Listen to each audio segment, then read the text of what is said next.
नमस्ते दोस्तों, मैं वसुधा आपका स्वागत करती हूँ। आज मैं सुनाने जा रही हूँ आपको मौत की घड़ी पार्ट 2। सिपाहियों के दल बल के साथ मौकाए वारदात पर जो 2 पुलिस अधिकारी पहुंचे वे इंस्पेक्टर भूप सिंह और सब इंस्पेक्टर माहेश्वरी थे। उन्हें संदेहग्रस्त हबीब दरवाजे पर मिला। चिंतित एवं गंभीर दीवान कैलाशनाथ स्टडी में चहलकदमी करते मिले।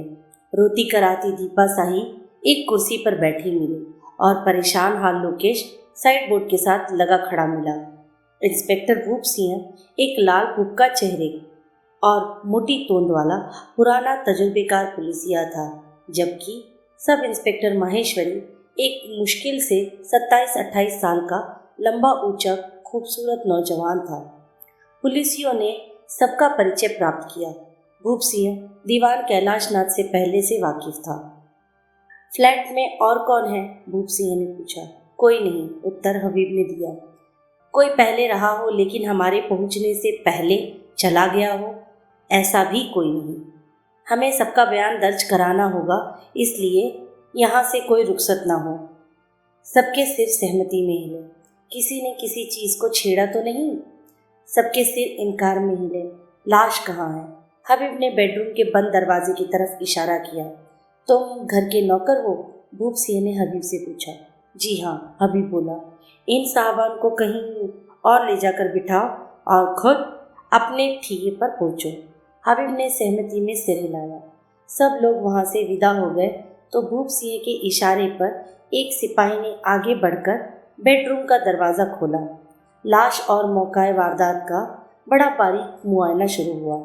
रिवॉल्वर की नाल में एक पेंसिल डालकर उसे उठाया गया और मेज पर रख दिया गया। लाश की जेबें खाली कर ली गई। फिर लाश को वहां से उठवाकर पोस्टमार्टम के लिए भिजवा दिया गया। अंत में गवाहों के बयान शुरू हुए। बयान खत्म होते होते 5:15 बज गए। उसके बाद भी किसी को वहां से जाने की इजाज़त नहीं दी गई। सब ड्राइंग रूम में चले गए और बड़े अनिच्छापूर्ण ढंग से हबीब की बनाई चाय की चुस्कियां लेने लगे। दोनों पुलिस अधिकारी फिर स्टडी में व्यस्त हो गए।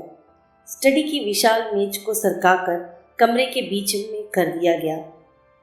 उसके एक कोने में रिवॉल्वर, हथप्राण की टूटी हुई घड़ी और उसके जेब से निकाली चीज़ों का ढेर सा लगा हुआ था। दूसरे कोने में मेज के दराजों से बरामद किए गए कागजात वगैरह पड़े थे, जिनका अध्ययन भूप सिंह कर रहा था। उसके चेहरे पर हैरानी के भाव थे और ज्यों-ज्यों वह कागजात पढ़ता जाता, हैरानी के भाव और गहरे होते जा रहे थे। माहेश्वरी बेडरूम की चौखट के करीब खड़ा था और बड़ी तल्लीनता से उसकी कुर्सी का मुआयना कर रहा था, जो हथप्राण की लाश के पास मिली थी। कुर्सी के जिस भाग से टकराकर प्रेम सागर की घड़ी टूटी थी, उसका तो उसने जेब से मैग्नीफाइंग ग्लास निकालकर मुआयना किया। वह मेज के करीब पहुंचा। उसने वहां पड़े सामान में से प्रेम सागर की घड़ी को उठाकर उसे भी गौर से देखा और फिर उसे वापस रख दिया। वह मेज के करीब पहुंचा। उसने वहां पड़े सामान में से प्रेम सागर की घड़ी को उठाकर थोड़ी देर उसे भी गौर से देखा और फिर उसे वापस रख दिया।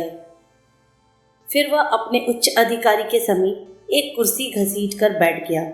कुछ क्षण बाद भूप सिंह ने अपने हाथ में थामी प्रेम सागर की डायरी बाकी कागजात के ऊपर फेंक दी और फिर अपने माथर सब इंस्पेक्टर की तरफ घूमा।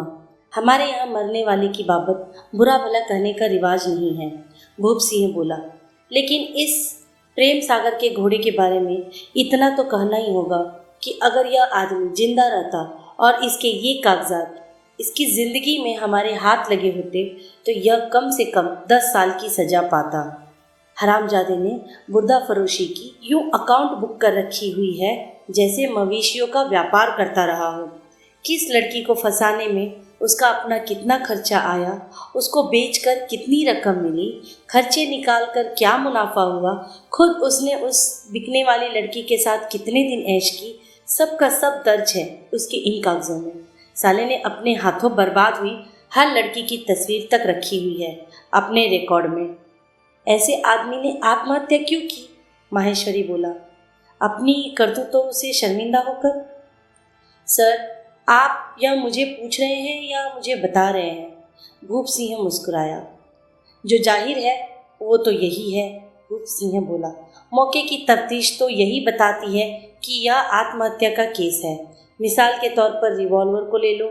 नौकर के बयान से इस बात की तस्दीक होती है कि रिवॉल्वर मरने वाले के ही मिल्कियत थी। दूसरी, उसकी उंगलियों के निशान रिवॉल्वर पर पाए गए हैं।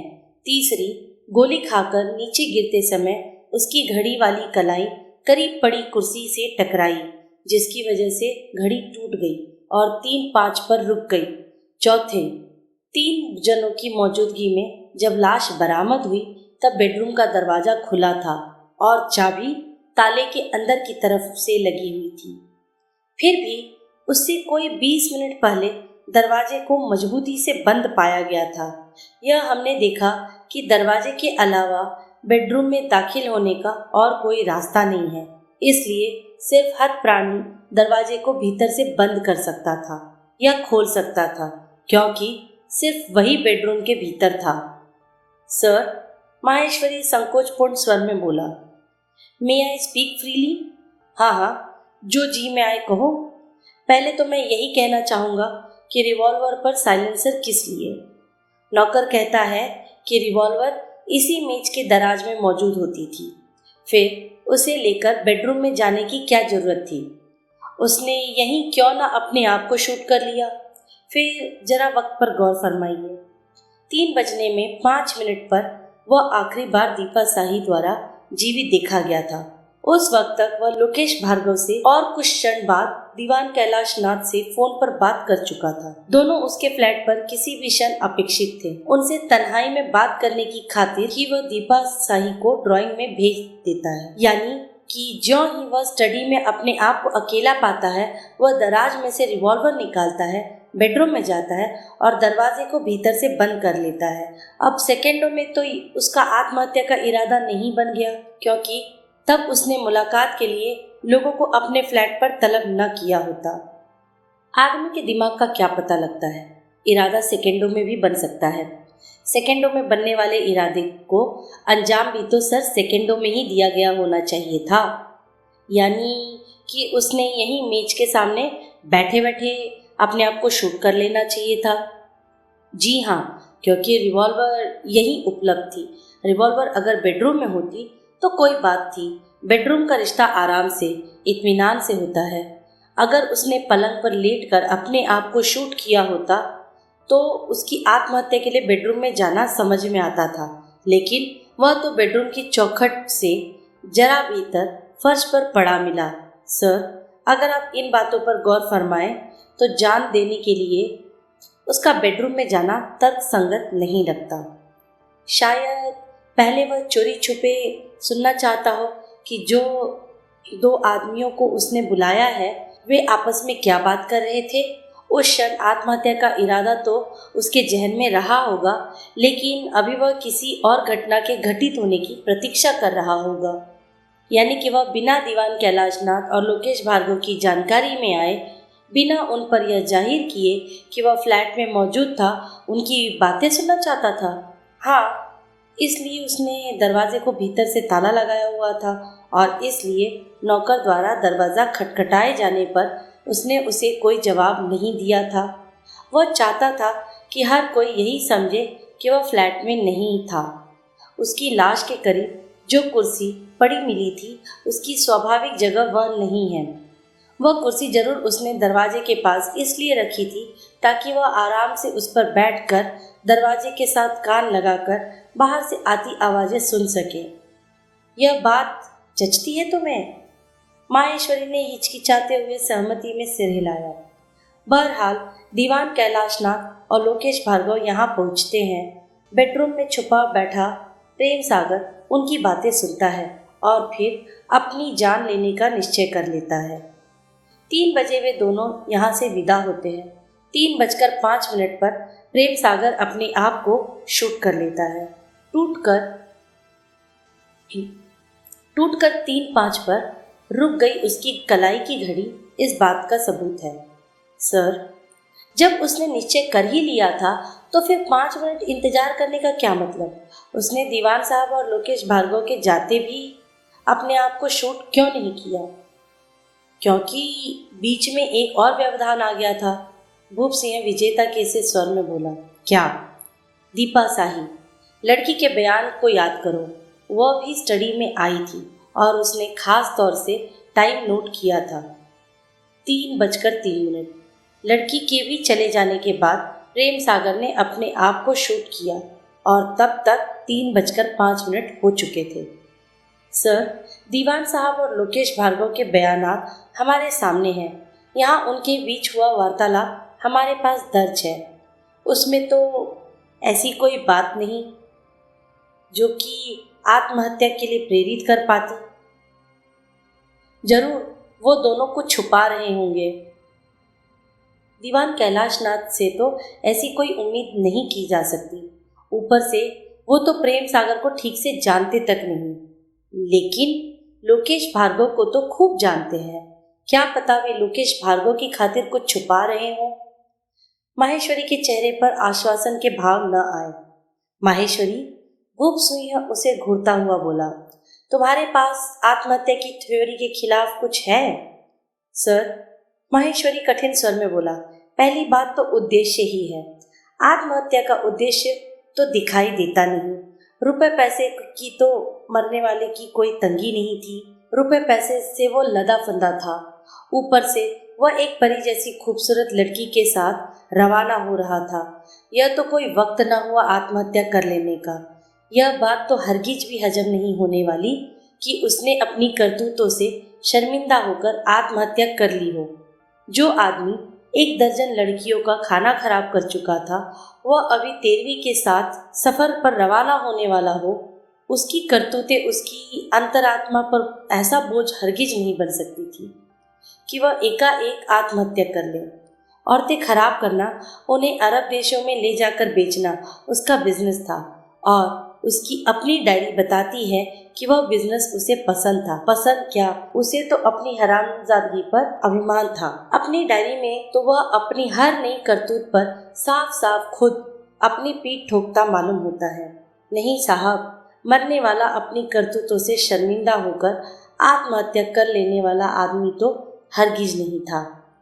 कई बार भूप सिंह बोला, उद्देश्य पहली निगाह में दिखाई नहीं देता, लेकिन होता तो है ही और धीरे धीरे समझ में आता है।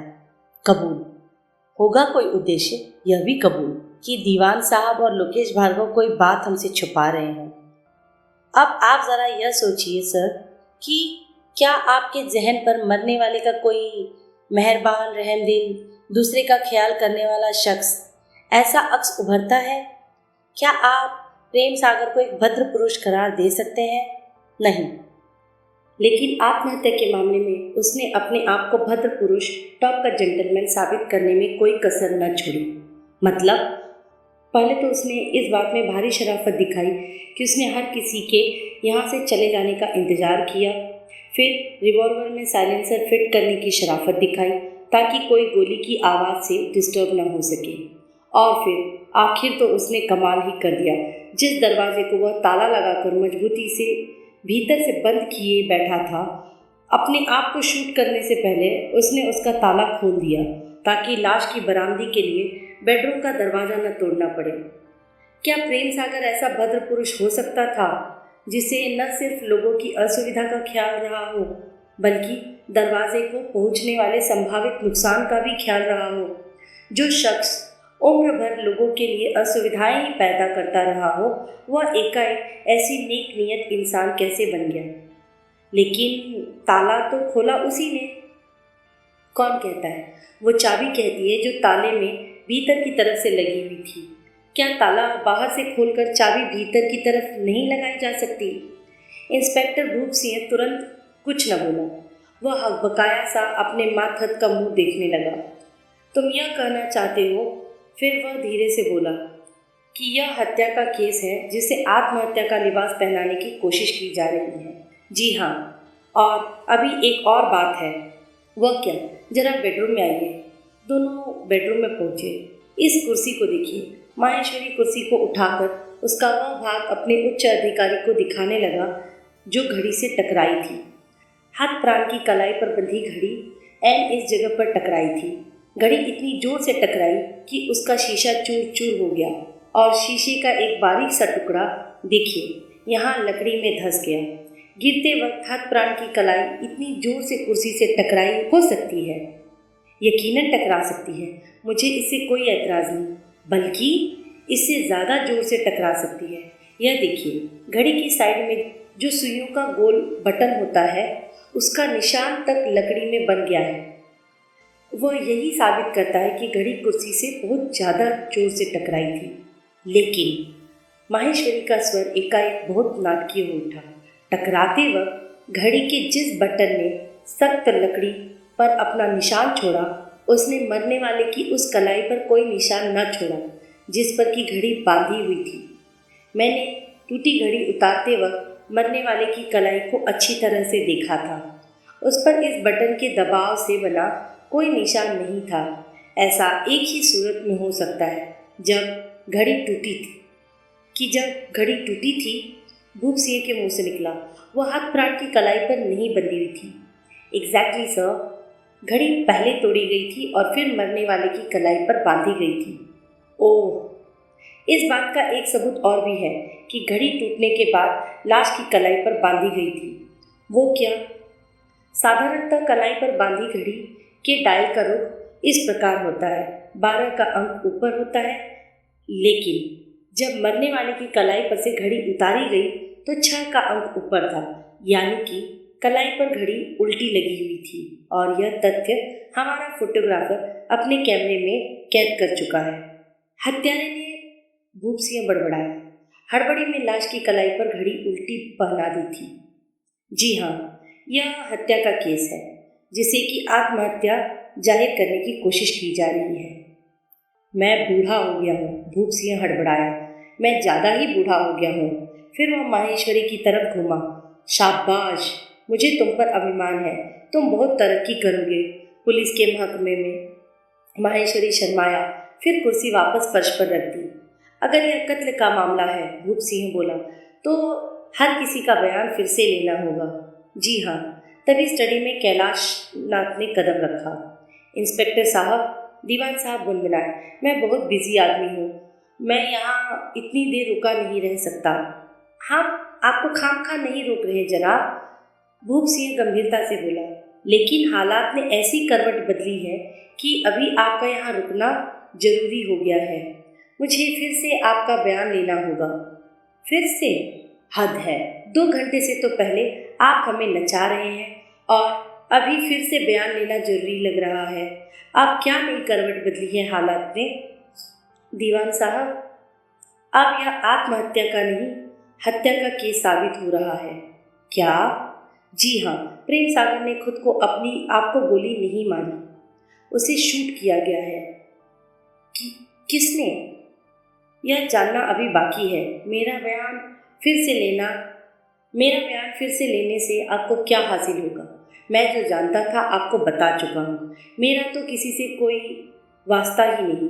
मरने वाले के बारे में मैंने काफ़ी कुछ सुना हुआ था, लेकिन उससे मिलने का इत्तेफाक कभी नहीं हुआ था।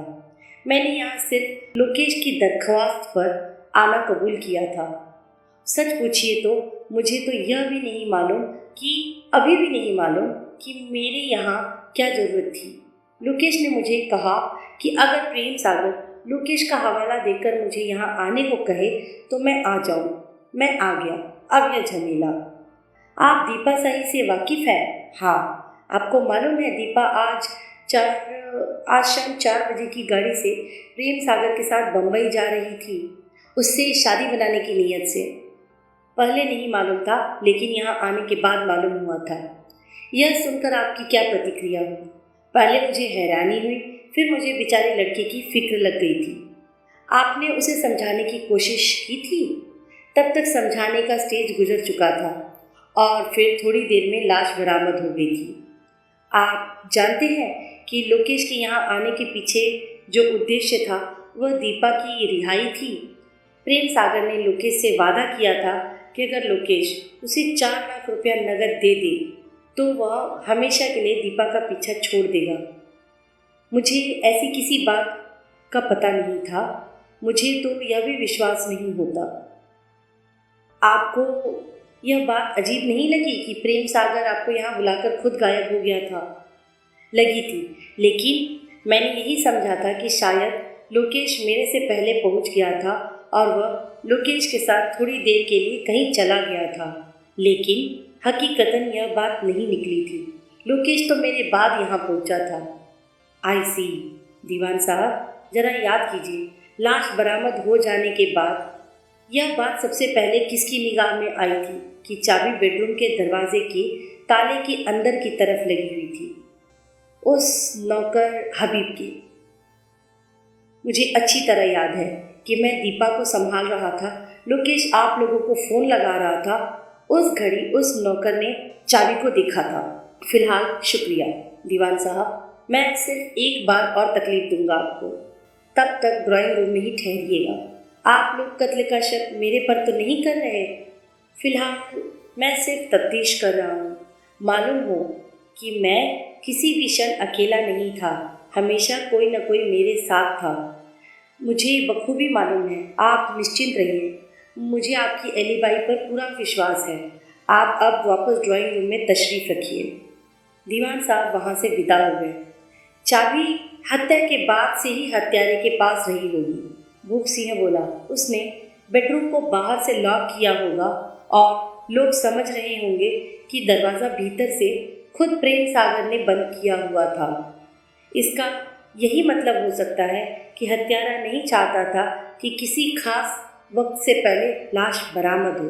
करेक्ट सर, माहेश्वरी बोला।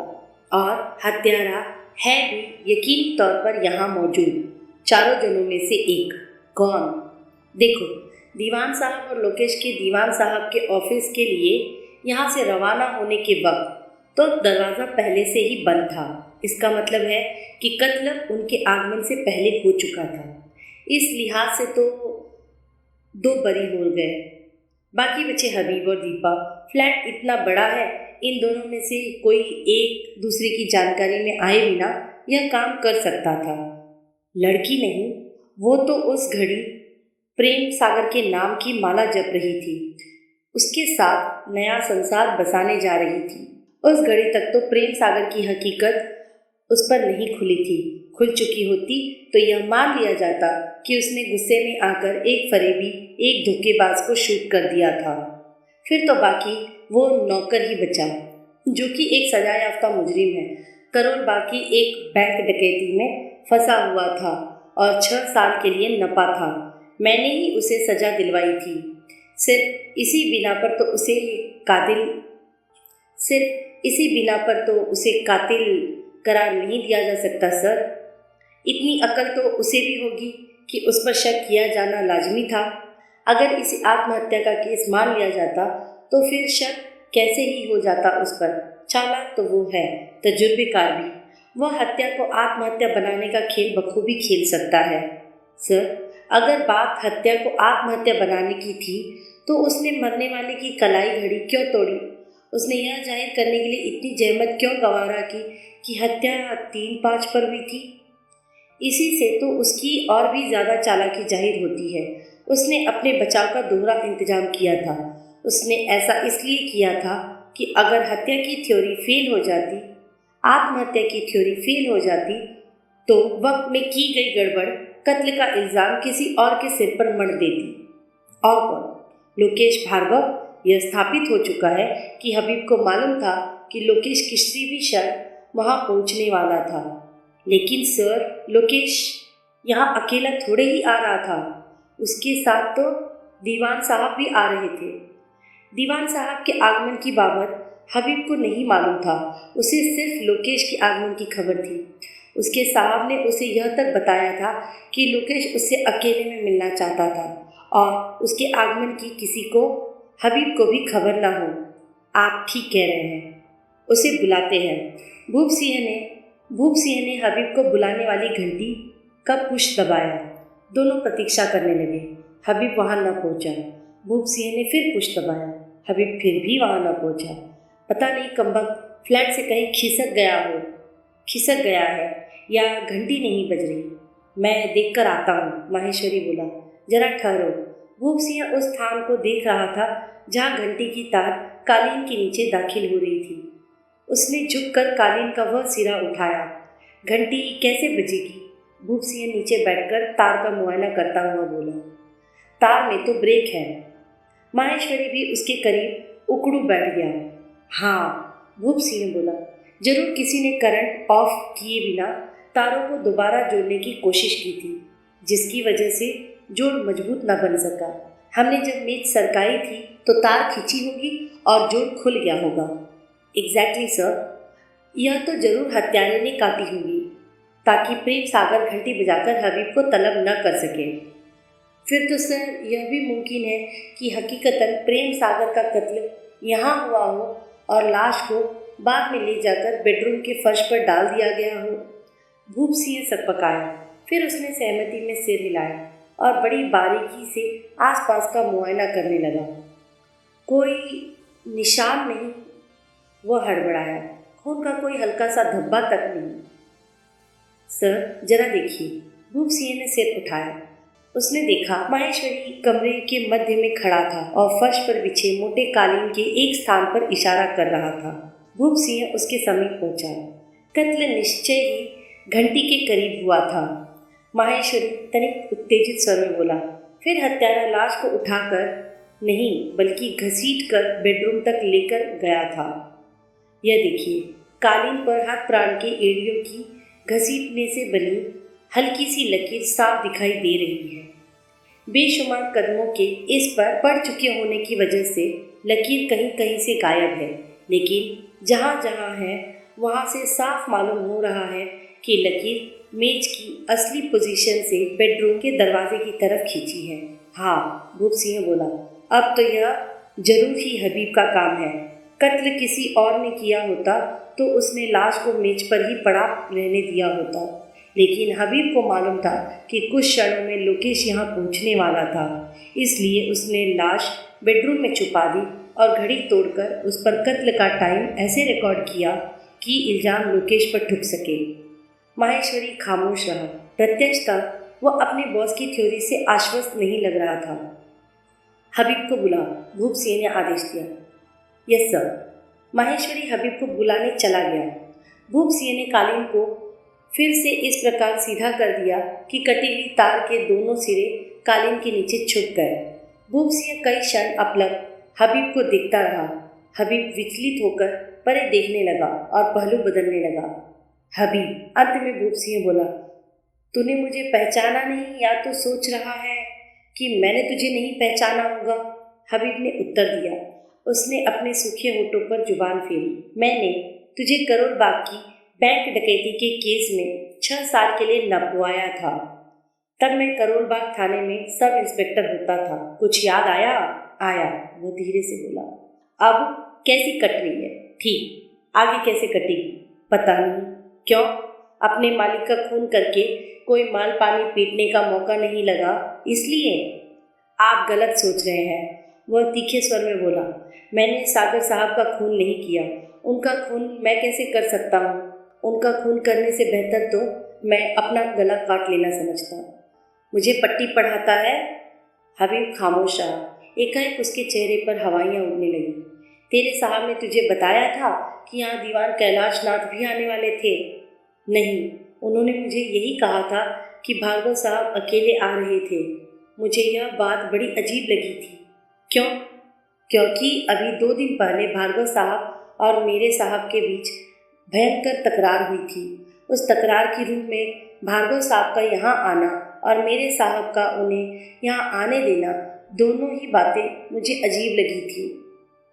सागर साहब ने भार्गव साहब के आगमन की कोई वजह तो बताई होगी? नहीं, कोई वजह नहीं बताई थी। तेरे साहब ने तुझे नहीं बताया था कि भार्गव साहब 4 लाख रुपए लेकर आ रहे थे, जिसके बदले में उसने दीपा साही को अपने साथ बम्बई ले जाने का इरादा छोड़ देना था? हबीब, भूप सिंह आंखें निकाल कर बोला, मेरे साथ झूठ ना बोलना। झूठ बोलेगा तो पछताएगा। ऐसी एक रकम का जिक्र आया तो था। हबीब दबे स्वर में बोला। तुझे मालूम था कि वो रकम किस काम के लिए थी? हाँ, सच बात तो यह है कि साहब ने मुझे खुद बुलाकर बताया था कि उनका बम्बई जाना जरूरी नहीं रह जाने वाला था। और क्या कह रहे थे साहब? उन्होंने कहा था कि भार्गव साहब का कोई भरोसा नहीं था। उन्हें यह बात भी शक में डाल रही थी कि भार्गव साहब यह क्यों चाहते थे कि किसी को भी उनके आगमन की खबर न लगे। इसलिए उन्होंने मुझे वार्निंग दी थी कि मैं सावधान रहूं। अगर भार्गव साहब कोई शरारत करें तो उनकी घंटी की आवाज़ सुनकर मैं एक सेकंड भी बर्बाद किए बिना दौड़ा चला आऊं। लेकिन एकाएक हबीब का गला भर आया। घंटी तो बजी ही नहीं। साहब को मौका ही नहीं मिला घंटी बजाने का। तेरे ख्याल से पहले ही किसी ने सागर साहब का खून कर दिया? हाँ, किसी ने या खुद तूने? इंस्पेक्टर साहब, आप इसलिए ऐसा कह रहे हैं क्योंकि मेरे और सागर साहब के जो असली ताल्लुकात थे उनकी बाबत आप कुछ नहीं जानते। मैं साहब का सिर्फ नौकर ही नहीं था, उनका दोस्त, बड़ा भाई था। यहाँ सिर्फ लोगों की निगाह में मेरा दर्जा एक नौकर जैसा था, खुद सागर साहब की निगाह में नहीं। रुपए पैसे के मामले में वो मुझ पर हमेशा हद से ज़्यादा मेहरबान रहे थे। अपने ऐसे मोहसिन के कत्ल का तो मैं सपने में भी ख्याल नहीं कर सकता। आपका मेरे खिलाफ जो वाहिद इल्ज़ाम है वो यही है ना कि मैं सजा याफ्ता मुजरिम हूँ। लेकिन क्या एक बार जेल हो जाने पर से ही तुम खामखा जज्बाती हो रहे हो अभी? माहेश्वरी बोला, हम सिर्फ पूछताछ कर रहे हैं, जो कि हमारी ड्यूटी है। पूछताछ भी तो सही आदमी से कीजिए मालिक। हबीब बोला, सही आदमी कौन है? गुप्त सिंह बोला, सही आदमी वो लोकेश भार्गव है। हबीब फट पड़ा। उसी को साहब की मौत से कुछ हासिल था। उसी ने साहब को कत्ल कर देने की धमकी दी थी। कब? रूप सिंह के कान खड़े हो गए। 2 दिन पहले। तुझे कैसे मालूम? मैंने अपने कानों से लोकेश भार्गव को सागर साहब को कत्ल की धमकी देते सुना था। तब दीपा भी मौजूद थी। लोकेश ने साफ कहा था कि दीपा को छोड़ दो, नहीं तो वह खून भी कर सकता था। मेरी बात पर विश्वास ना हो तो दीपा से इस बात की तस्दीक कर लीजिए। उसने भी लोकेश को साहब को कत्ल करने की धमकी देते सुना था। दीपा से क्या, खुद लोकेश से पूछिए कि उसने साहब को कत्ल करने की धमकी दी थी या नहीं। मालिक, मेरा विश्वास जानिए, वही खूनी है। उसे गिरफ्तार कीजिए और उसे उसके किए की सजा दिलाइए। आपने अगर ऐसा ना किया तो मैं खुद उस हरामजादे की गर्दन मरोड़ दूंगा। मैं खुद। शट अप, भूप सिंह गर्ज कर बोला। हबीब साहब कर चुप हो गया। साले, मेरे सामने ही अला बला बक रहा है। हबीब खामोश रहा। अब फुट यहाँ से, अभी थोड़ी देर में फिर बुलाऊंगा मैं तुझे। मन मन के कदम रखता हबीब वहाँ से विदा हो गया। देखो साले को, भूप सिंह बोला, मैंने कहा था कि हत्यारा अपना अपराध किसी दूसरे के सिर थोपने की कोशिश करेगा। पट्टे ने शुरू कर दिया। कैसा मरा जा रहा था अपना अपराध लोकेश के सर थोपने के लिए। सर, माहेश्वरी दबे स्वर में बोला। हाँ, उसकी आवाज़ में तब्दीली नोट करके भूप सिंह सकपकाया। सर, यह हबीब का काम नहीं। हबीब ने अपने साहब का खून नहीं किया। क्यों? क्योंकि घंटी की कटी हुई तार उसके हक में गवाही दे रही है। उसके हक में या उसके खिलाफ? उसके हक में। वो कैसे? सर, वो घंटी हबीब को बुलाने में काम आती थी। वो काटी इसलिए गई थी ताकि मरने वाला घंटी बजाकर मदद के लिए हबीब को न बुला सके। अब अगर हत्यारा हबीब ही होता तो उसे घंटी काटने की क्या जरूरत थी? उसका मतलब उसे अपने कत्ल के लिए आमादा पाकर ऐसी घंटी क्यों बजाता जिसे सुनकर उसी आदमी ने आना था जो उसके सामने खड़ा था। उसने हमें गुमराह करने के लिए घंटी की तार काटी हो सकती है। उस सूरत में तो उसने तारे वापस न जोड़ी होती और जोड़ को छुपाने की कोशिश न की होती। तब तो उसने तार को जानबूझकर ऐसी हालत में छोड़ा होता कि वह कटी हुई दिखाई ही दे। भूप सिंह कुछ क्षण सोचता रहा और फिर प्रभावित स्वर में बोला, कल तो तुम ठीक रहे हो। सर, हबीब के दूसरे बयान से एक बात स्पष्ट होती है। क्या? कि अगर हत्या का कोई उद्देश्य किसी के पास था तो वह लोकेश भार्गव के पास था। हमें लोकेश से बात करनी चाहिए। नहीं, पहले लड़की से।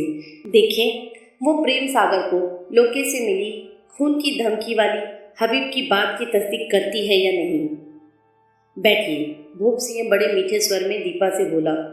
दीपा उसके सामने एक कुर्सी पर बैठ गई और आंसुओं से पहले से भीगे रुमाल से अपनी आंखें पोंछने लगी।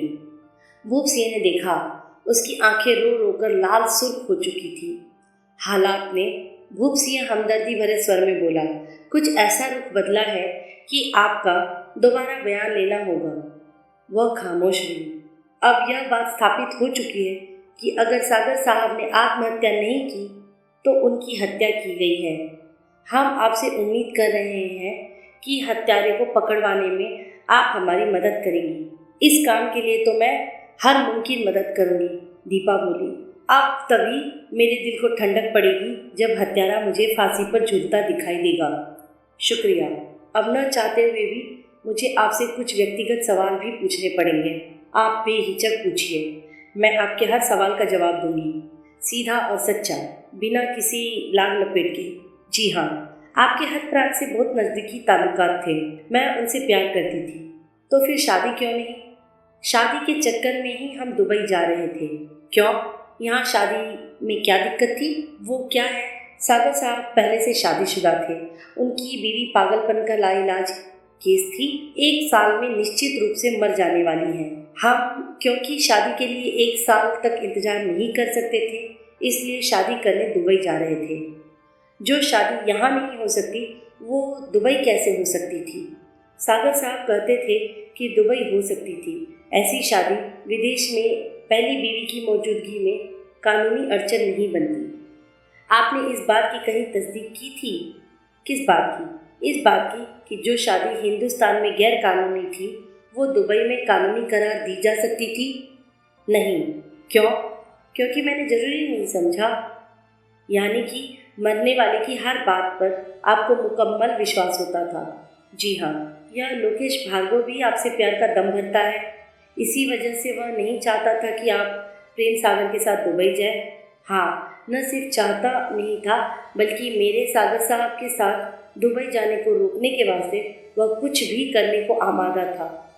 क्या यह सच है कि इस बात को लेकर 2 दिन पहले लोकेश और सागर साहब में बड़ी तकरार हुई थी? हाँ, सच है। उस तकरार के दौरान लोकेश ने सागर साहब को जान से मार डालने की धमकी दी थी। वह हिचकिचाई। मुझे याद नहीं, याद करने की कोशिश कीजिए। यह बड़ा अहम सवाल है। आप लोग लोकेश पर कातिल होने का शक कर रहे हैं? अभी हमने किसी के बारे में कोई राय पक्की नहीं की है। अभी हम सिर्फ तफ्तीश कर रहे हैं। तभी घड़ियाल एक बार खड़का। सबकी निगाहें अपने आप घड़ियाल की तरफ उठ गईं। 5:30 बजे थे। मैं आपके जवाब का इंतजार कर रहा हूँ। भूप सिंह बोला। हाँ, दीपा कठिन स्वर में बोली। ऐसी धमकी दी थी लोकेश ने सागर साहब को? कैसे बात हुई थी? लोकेश मुझे सागर साहब के साथ दुबई जाने से रोकना चाहता था। सागर साहब ने पूछा था कि मुझे रोकने के लिए तुम क्या मेरा खून कर दोगे? तो लोकेश ने कहा था कि मैं वो भी कर सकता हूँ। यह गंभीरता से कही गई बात थी या मजाक में? गंभीरता से, पूरी गंभीरता से। लोकेश को मालूम था कि आज शाम की गाड़ी से आप प्रेम सागर के साथ बम्बई रवाना होने वाली थी। हाँ। आपको लोकेश से उम्मीद थी कि ऐन मौके पर वह कोई फसाद करने की कोशिश करेगा? थी। सच पूछिए तो मैंने इस बाबत सागर साहब को चेतावनी भी दी थी। कैसी चेतावनी? लोकेश से सावधान रहने की। आपको अंदेशा था कि लोकेश अपनी धमकी पर खरा उतर सकता था? वह एकाएक फिर रोने लगी। देख लीजिए, मेरा अंदेशा सच निकला। भूप सिंह ने एक गहरी सांस ली और असहाय भाव से गर्दन हिलाई। उसने अपने मातहत की तरफ देखा। दोनों में कुछ मुख मंत्रणा हुई। मैडम, भूप सिंह गंभीरता से बोला, आंसू पोंछ लीजिए और मेरी तरफ देखिए। दीपा ने अपना आंसुओं से भीगा चेहरा ऊपर उठाया। आंसू पोंछने का उपक्रम उसने न किया। आप एक गलत आदमी की खातिर आंसू बहा रही हैं। जी, जो मैं आपको बताने जा रहा हूँ उससे सुनना आपके लिए भारी सदमे की बात हो सकती है, लेकिन हकीकत बयान करना मेरा फर्ज है। वैसे भी सागर साहब की हकीकत आपसे ज़्यादा देर तक छुपी नहीं रहने वाली। हकीकत? कैसी हकीकत? मैं अभी बताता हूँ। पहले आप एक बात बताइए, आपको खबर है कि आज सागर साहब में और लोकेश में यहाँ एक मुलाकात होने वाली थी? हाँ, दरअसल लोकेश का फ़ोन मेरे सामने आया था। वह सागर साहब से तन्हाई में मिलना चाहता था, इसलिए उन्होंने मुझे यहाँ से रवाना कर दिया था और जाकर ड्राइंग रूम में बंद हो जाने के लिए कहा था। यानी कि आपने लोकेश को फ्लैट पर आते नहीं देखा? नहीं, उसके आने के वक्त से पहले से मैं यहाँ से ड्राइंग रूम में चली गई थी। बावजूद आपकी चेतावनी के सागर साहब लोकेश से भयभीत नहीं थे? नहीं, सागर साहब कहते थे कि भय वाली कोई बात नहीं थी। उन्होंने सफ़र पर रवाना होने से पहले लोकेश से महज एक बिजनेस मीटिंग करनी थी। कैसी बिजनेस मीटिंग? सागर साहब ने कुछ बताया तो होगा आपको? बताया था। क्या बात इतनी नीचताई की है कि जुबान पर लाई नहीं जाती? कोशिश कीजिए, क्या बात थी?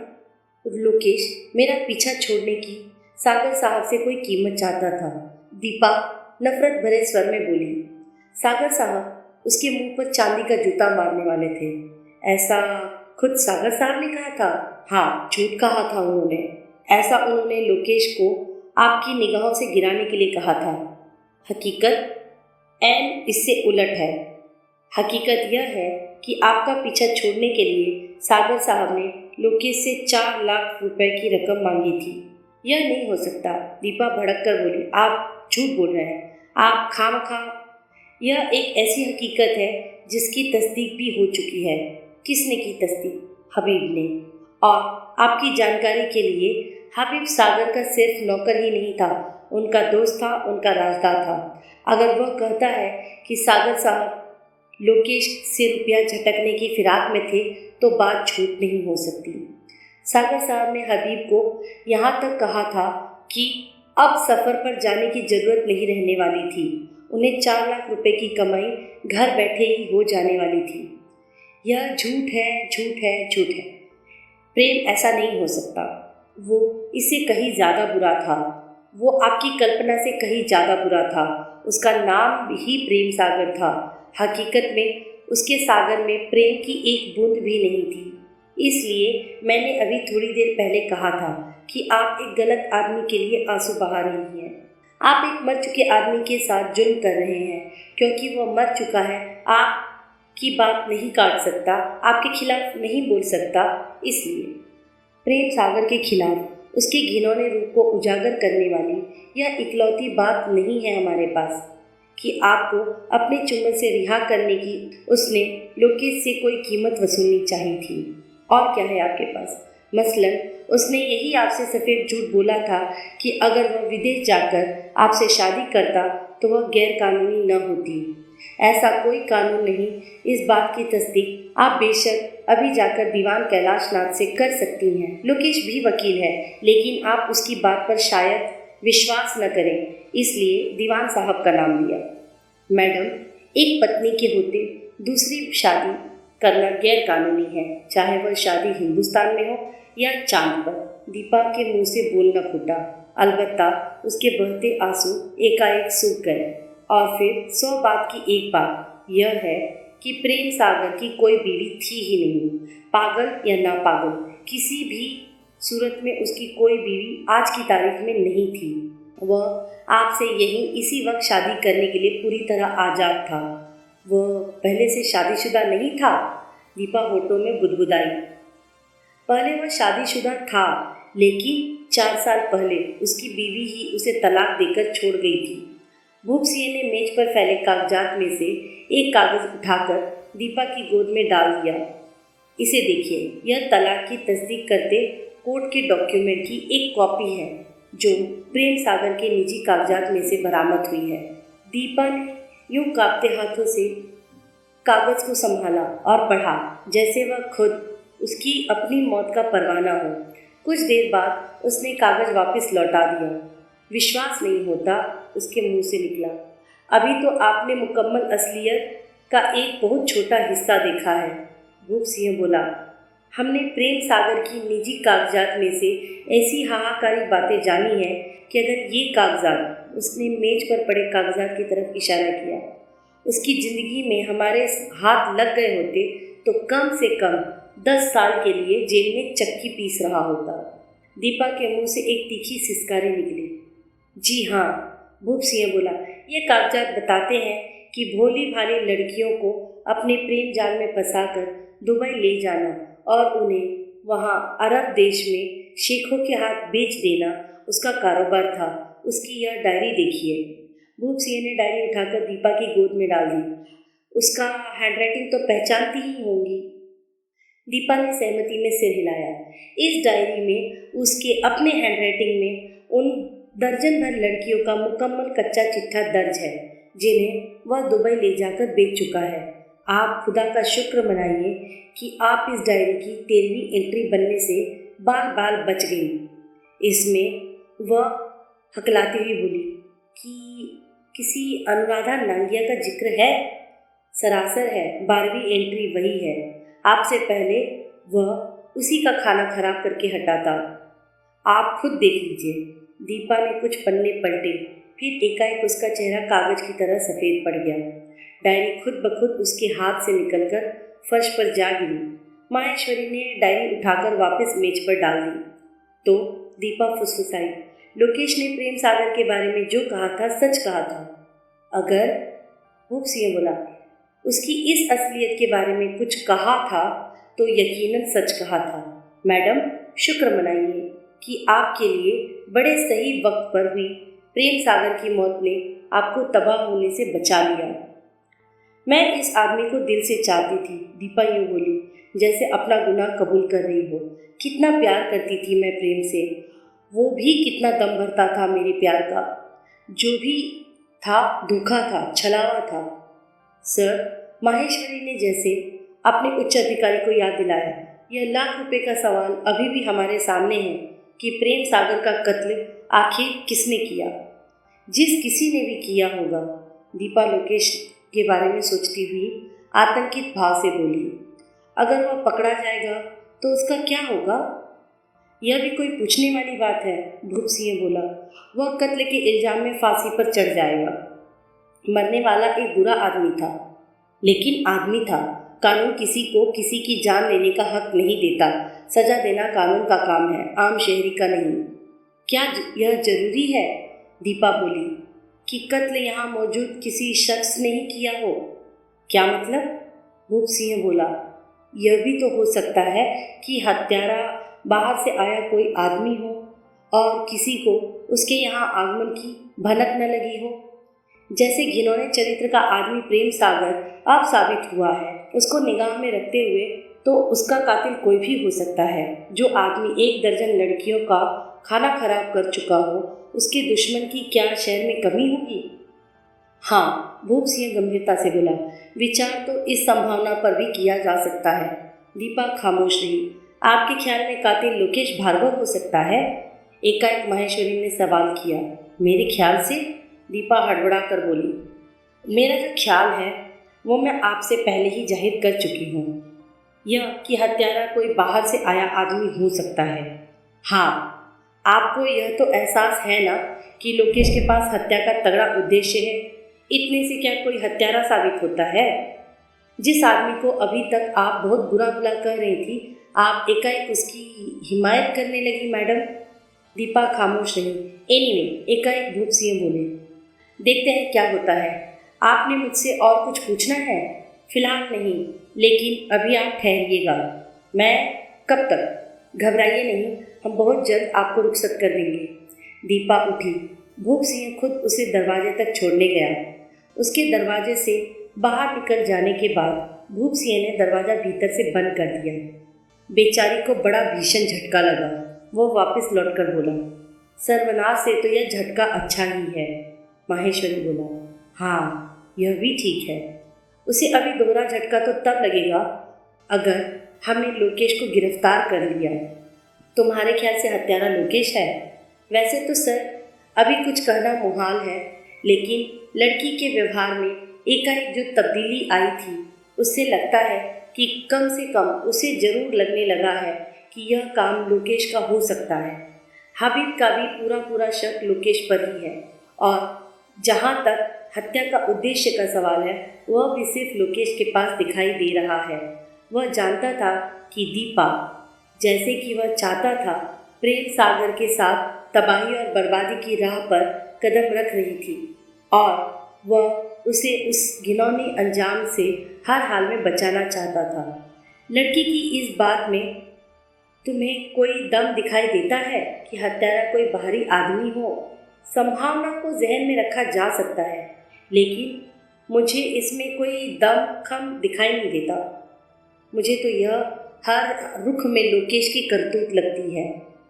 हम पहले ही यह फैसला कर चुके हैं कि कातिल न दीवान साहब हो सकते हैं और न हम। लड़की भी कातिल नहीं हो सकती, बच खुचकर लोकेश ही रह जाता है। लेकिन हालात से तो यह नामुमकिन लगता है कि उसने कत्ल किया हो। फिलहाल लगता है सर, क्योंकि अभी हमने लोकेश को अच्छी तरह से नहीं टटोला। हाँ, भूप सिंह ने कबूल किया, यह बात तो है। ज़्यादा हमने उसे इसलिए नहीं टटोला था क्योंकि सबसे पहले हमें उसका ही कातिल होना असंभव लगा था। उसकी एलिबाई एकदम चौकस है।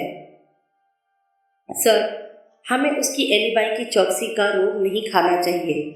हमें उसे और अच्छी तरह से टटोलना चाहिए और अच्छी तरह से टेस्ट करना चाहिए। कुछ हासिल होगा? भूप सिंह संदिग्ध भाव से बोले। शायद हो। ठीक है, इस हासिल की खातिर तुम एक काम करो। क्या? प्रेस क्लब का चक्कर लगा कर आओ। देखते हैं वहाँ से लोकेश भार्गव के बयान की तस्दीक होती है या नहीं। ठीक है? ठीक है। माहेश्वरी उठ खड़ा हुआ और जाते जाते लोकेश को यहाँ भेजते जाना बेहतर। माहेश्वरी रायसीना रोड पर स्थित प्रेस क्लब में पहुंचा। उस वक्त वहाँ उल्लू बोल रहे थे। वह क्लब के सेक्रेटरी से मिला। सेक्रेटरी लोकेश से वाकिफ था। उसने इस बात की तस्दीक की कि लंच के वक्त लोकेश वहाँ था। भार्गव साहब यहाँ से गए कितने बजे थे? माहेश्वरी ने सवाल किया। 3 बजने में 10 मिनट पर। सेक्रेटरी निसंकोच बोला।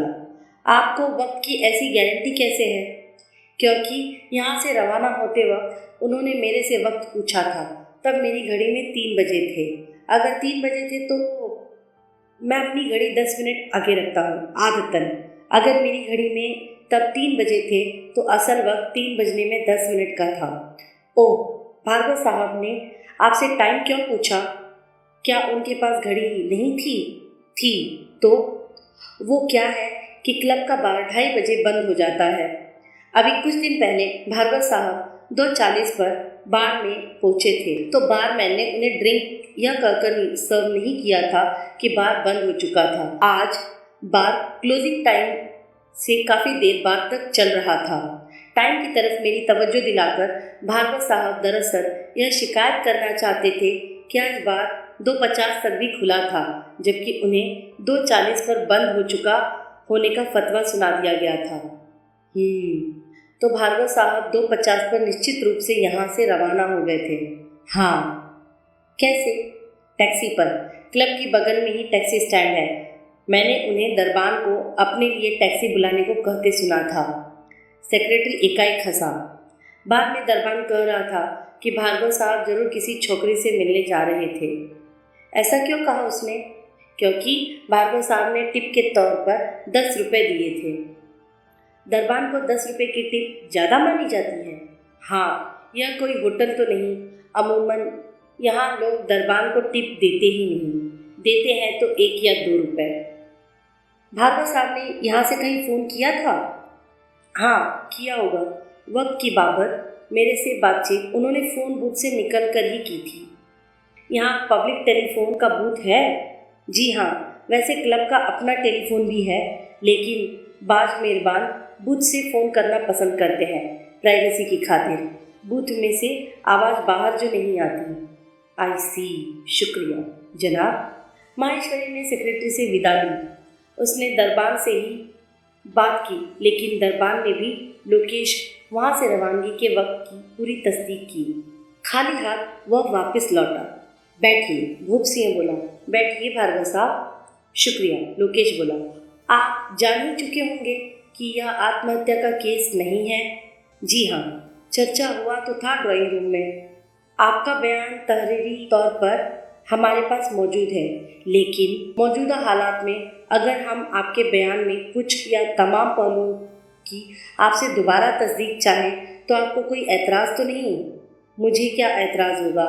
आप जो जी चाहे पूछिए, दोबारा पूछिए, 1000 बार पूछिए। शुक्रिया। सबसे पहले मैं आपसे आपकी आज की मूवमेंट्स के बारे में सवाल करूँगा। ज़रूर कीजिए। लंच अपने प्रेस क्लब में किया था? जी हाँ। आप वहाँ के मेंबर हैं? जी हाँ। फिर तो वहाँ काफ़ी लोग आपको जानते होंगे? जी हाँ, काफ़ी लोग जानते हैं। काफ़ी लोगों में कौन लोग शामिल हुए? दूसरे मेंबरान, बेरे, क्लब में दफ्तर का स्टाफ, दरबान वगैरह। लंच में आप वहाँ थे? जी हाँ। जहाँ से कि आप टैक्सी पर सवार होकर सीधे यहाँ आए थे? हाँ। किस वक्त? मैं 3 बजने में 10 मिनट पर सागर साहब से फ़ोन पर मुलाकात तय कर चुकने के बाद क्लब से रवाना हुआ था। क्लब से यहाँ का 5 मिनट का रास्ता है। इस लिहाज से मैं 3 बजने में 5 मिनट पर यहाँ पहुँच गया था। आप टैक्सी पर क्यों आए? इतना मामूली फासला तो आप चलकर भी आ सकते थे। मुझे जल्दी थी। किस बात की? सागर साहब से मिलने की। उन्होंने 4 बजे की ट्रेन पकड़नी थी। वे अपेक्षाकृत जल्दी भी फ्लैट से स्टेशन को रवाना हो सकते थे। मैं उन्हें मिस नहीं करना चाहता था, इसलिए मैंने वॉक में वक्त जाया करना मुनासिब नहीं समझा था। दीवान कैलाशनाथ यहाँ आपसे पहले पहुँचे थे? जी हाँ। हमने 5 मिनट यहाँ सागर साहब का इंतज़ार किया था।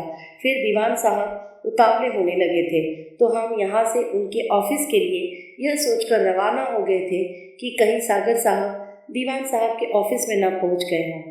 हमने उन्हें वहाँ न पाया तो हम वापस लौटे और फिर यहाँ आकर सागर साहब का इंतज़ार करने लगे। फिर यहाँ दीपा भी पहुँच गई। सागर साहब की फ्लैट से गैर मौजूदगी से बहुत चिंतित थी। उसने बेडरूम के दरवाजे को धक्का दिया तो उसे खुला पाया था। हालांकि जब वह दरवाज़ा पहले ट्राई किया गया था तो वह बंद पाया गया था। लोकेश एक क्षण खिटका और फिर बोला, फिर लाश बरामद हो गई। आपको वक्त की बाबत कोई गलतफहमी तो नहीं? यह पक्की बात है कि आप 3 बजने में 5 मिनट पर यहाँ पहुँचे थे? गलतफहमी का सवाल ही नहीं। मैंने कहा ना कि 3 बजने में 10 मिनट पर मैं क्लब से चला था। टैक्सी में 5 मिनट का रास्ता।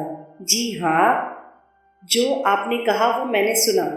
तो यहाँ पहुँचने और लाश की बरामदी के बीच का सारा वक्त आप दीवान साहब के साथ थे? जी हाँ। तभी माहेश्वरी ने वहाँ कदम रखा। शुक्रिया, एकाएक भूप सिंह बोला। शुक्रिया भार्गव साहब, आप फिलहाल ड्राइंग रूम में तशरीफ़ ले जाइए। मैंने अपने मातहत से कुछ ज़रूरी गुफ्तगू करनी है। उसके बाद मैं आपको फिर तलब करूँगा। ठीक है, लोकेश बोला और वहाँ से विदा हो गया। माहेश्वरी अपने उच्च अधिकारी के पास पहुँचा। उसने अपनी रिपोर्ट प्रस्तुत की। इसकी एलिबाई में तो कोई खोट नहीं माहेश्वरी, भूप सिंह बोला। इसके बयान की तो तुम क्लब से मुकम्मल तस्दीक कर चुके हो। 3 बजने में 10 मिनट का यह क्लब में था, अगले 5 मिनट यह टैक्सी में था। तुमने इस बात की खुद तस्दीक की है कि गाड़ी से क्लब से यहाँ आने में 5 मिनट ही लगते हैं। 3 बजने में 5 मिनट पर जब वह यहाँ पहुँचा तो दीवान साहब यहाँ पहले से ही पहुँचे हुए थे। उसके बाद लाश बरामद होने तक हर क्षण यह दीवान साहब की सोबत में था। उसका कातिल होना तो नामुमकिन लगता है। एलिबाई घड़ी जा सकती है, माहेश्वरी जिद भरे स्वर में बोला। यह तो घड़ी हुई एलिबाई नहीं मालूम होती। अगर लोकेश कातिल नहीं तो फिर यहाँ मौजूद लोगों में से कोई भी कातिल नहीं। अगर इन्हीं चारों में से कोई कातिल है तो लोकेश है। उसी के पास कत्ल का तगड़ा उद्देश्य है। कहीं ऐसा तो नहीं कि लोकेश को आया समझकर किसी बाहरी आदमी को प्रेम सागर ने घर में घुसा लिया और वहीं उसका कत्ल करके चलता बनना। कत्ल तो सर प्रेम सागर की अपनी रिवॉल्वर से हुआ है। रिवॉल्वर यहाँ उपलब्ध न होती तो कातिल क्या बिना कत्ल किए यहाँ से लौट जाता? वह खुद भी हथियार से लैस होकर आया होगा, लेकिन जब उसने यहाँ प्रेम सागर की रिवॉल्वर उपलब्ध पाई होगी तो उसने उससे कत्ल करना ज़्यादा मुनासिब समझा होगा। वह आनन फानन कैसे जान सकता था कि यहाँ रिवॉल्वर कहाँ उपलब्ध थी? शायद प्रेम सागर ने रिवॉल्वर निकालकर उसकी तरफ तानी हो और बाहर से आया आदमी किसी तरह वह रिवॉल्वर छीनने में कामयाब हो गया हो। घंटी की तार काटने से पहले या बाद में क्या फ़र्क हुआ? बहुत फ़र्क हुआ। कत्ल के बाद घंटी की तार काटना बेमानी थी।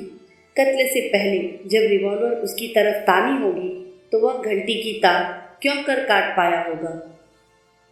घंटी की तार उसने खामखा केस को उलझाने के लिए कत्ल के बाद काट दी होगी। लिफ्टमैन के बयान में ऐसे किसी आगंतुक का जिक्र नहीं। लिफ्टमैन के बयान में तो लोकेश भार्गव का भी जिक्र नहीं।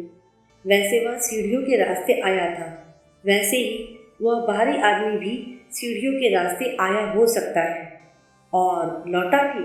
हाँ, फिर सीढ़ियाँ चढ़ते लोकेश से वो टकराया नहीं। क्या पता टकराया हो। सीढ़ियों पर आवाजाही तो रहती है। सीढ़ियों में टकराए किसी व्यक्ति को देखकर यह भला कैसे कहा जा सकता है कि वह तीसरी मंजिल से आया है या 8वीं से।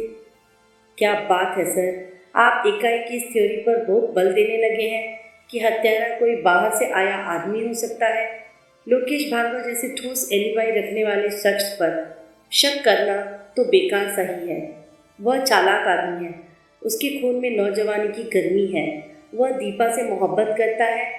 ऊपर से वह प्रेम सागर की हकीकत जान गया था, लेकिन उसकी बदकिस्मती थी कि उस हकीकत पर दीपा को यकीन नहीं दिला पा रहा था। वह वकील है, तोड़ फोड़ का, दाव पेचों का उसका दिमाग आदी है। उसकी एलिबाई यकीनन बहुत ठोस है, हद से ज़्यादा ठोस है, इतनी ठोस है कि हम उसमें कोई छेद नहीं कर पा रहे। माहेश्वरी एक क्षण ठिठका और फिर बोला, देखिए, वो यहाँ पहुँचा तो ऐसी जगह से आया कि हर कोई उसे खूब जानता है। वहाँ से रवाना होने से पहले वह क्लब के सेक्रेटरी से टाइम पूछता है ताकि सेक्रेटरी को उसकी रवानगी का वक्त याद रहे। वह दरबान को 10 रुपये का टिप देता है ताकि उस असाधारण टिप की वजह से दरबान को याद रहे कि 3 बजने में 10 मिनट पर उसने भार्गव साहब को वहाँ से रवाना होने के लिए टैक्सी मंगाकर दी थी। यहाँ वह दीवान कैलाशनाथ के बाद पहुँचता है और आकर उनकी तवज्जो भी टाइम की तरफ दिलाता है ताकि रिकॉर्ड हो जाए कि वह 3 बजने में 5 मिनट पर दीवान साहब के बाद उनकी मौजूदगी में वहाँ पहुँचा था। इस प्रकार बार बार उसके द्वारा टाइम की स्थापना क्या यह सोचने पर मजबूर नहीं करती कि उसे मालूम था, अच्छी तरह से मालूम था कि निकट भविष्य में ऐसा कुछ होने वाला था जिसकी वजह से इन तमाम बातों की बाबत उससे सवाल किए जाने वाले थे। सर, उसकी सारी एलिबाई वक्त की किसी जादूगरी पर आधारित है। उसने जरूर वक्त के साथ कोई मदारी जैसी हेरफेर की है जिसकी वजह से जो उसे वक्त दिखाई देता है वो हमें नहीं दिखाई देता है, जो हमें दिखाई देता है वो हकीकत नहीं है। लेकिन हम साबित कैसे कर सकते हैं कि वो हकीकत नहीं है? कोशिश तो करनी चाहिए सर, हमें एक बार फिर से कोशिश करनी चाहिए उसे उसकी एलिबाई से हिलाने की। भूप सिंह गहरी सोच में पड़ गया। मैं उसे बुलाऊं? माहेश्वरी आशापूर्ण स्वर में बोला। नहीं, पहले दीवान साहब को फिर बुला। दीवान साहब? भूप सिंह चिकने चुपड़े स्वर में बोला। मैं बहुत शर्मिंदा हूँ कि मुझे यूँ बार बार आपको तकलीफ देनी पड़ रही है। Never mind. दीवान साहब भूप सिंह के सामने कुर्सी पर बैठते हुए बोला, you are doing your duty only, so that's okay. काफ़ी मेहरबानी है आपकी जनाब।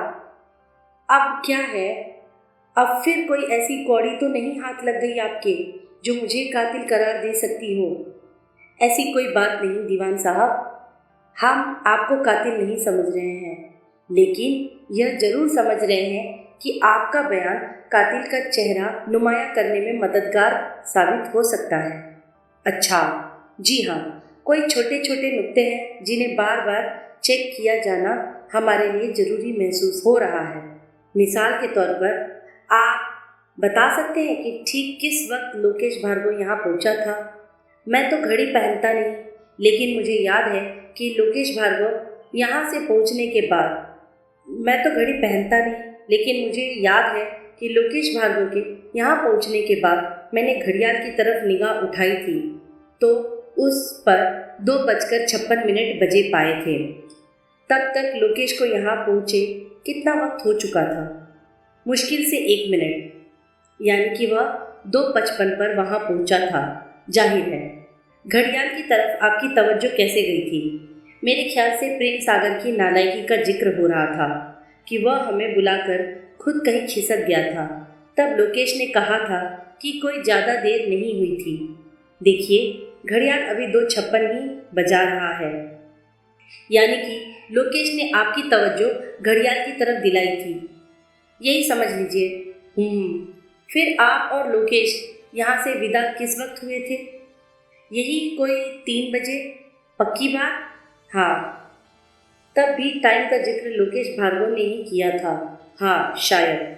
दीवान साहब, अब मेरे अगले सवाल का जवाब जरा गौर से दीजिएगा। क्यों नहीं? जरूर जरूर, मैं आपके हर सवाल का जवाब गौर से दे रहा हूँ। क्या यह सच नहीं है कि जब जब वक्त का जिक्र आया था वह लोकेश भार्गव के उठाए आया था? उसी ने हर बार जानबूझकर आपकी तवज्जो वक्त की तरफ दिलाई थी।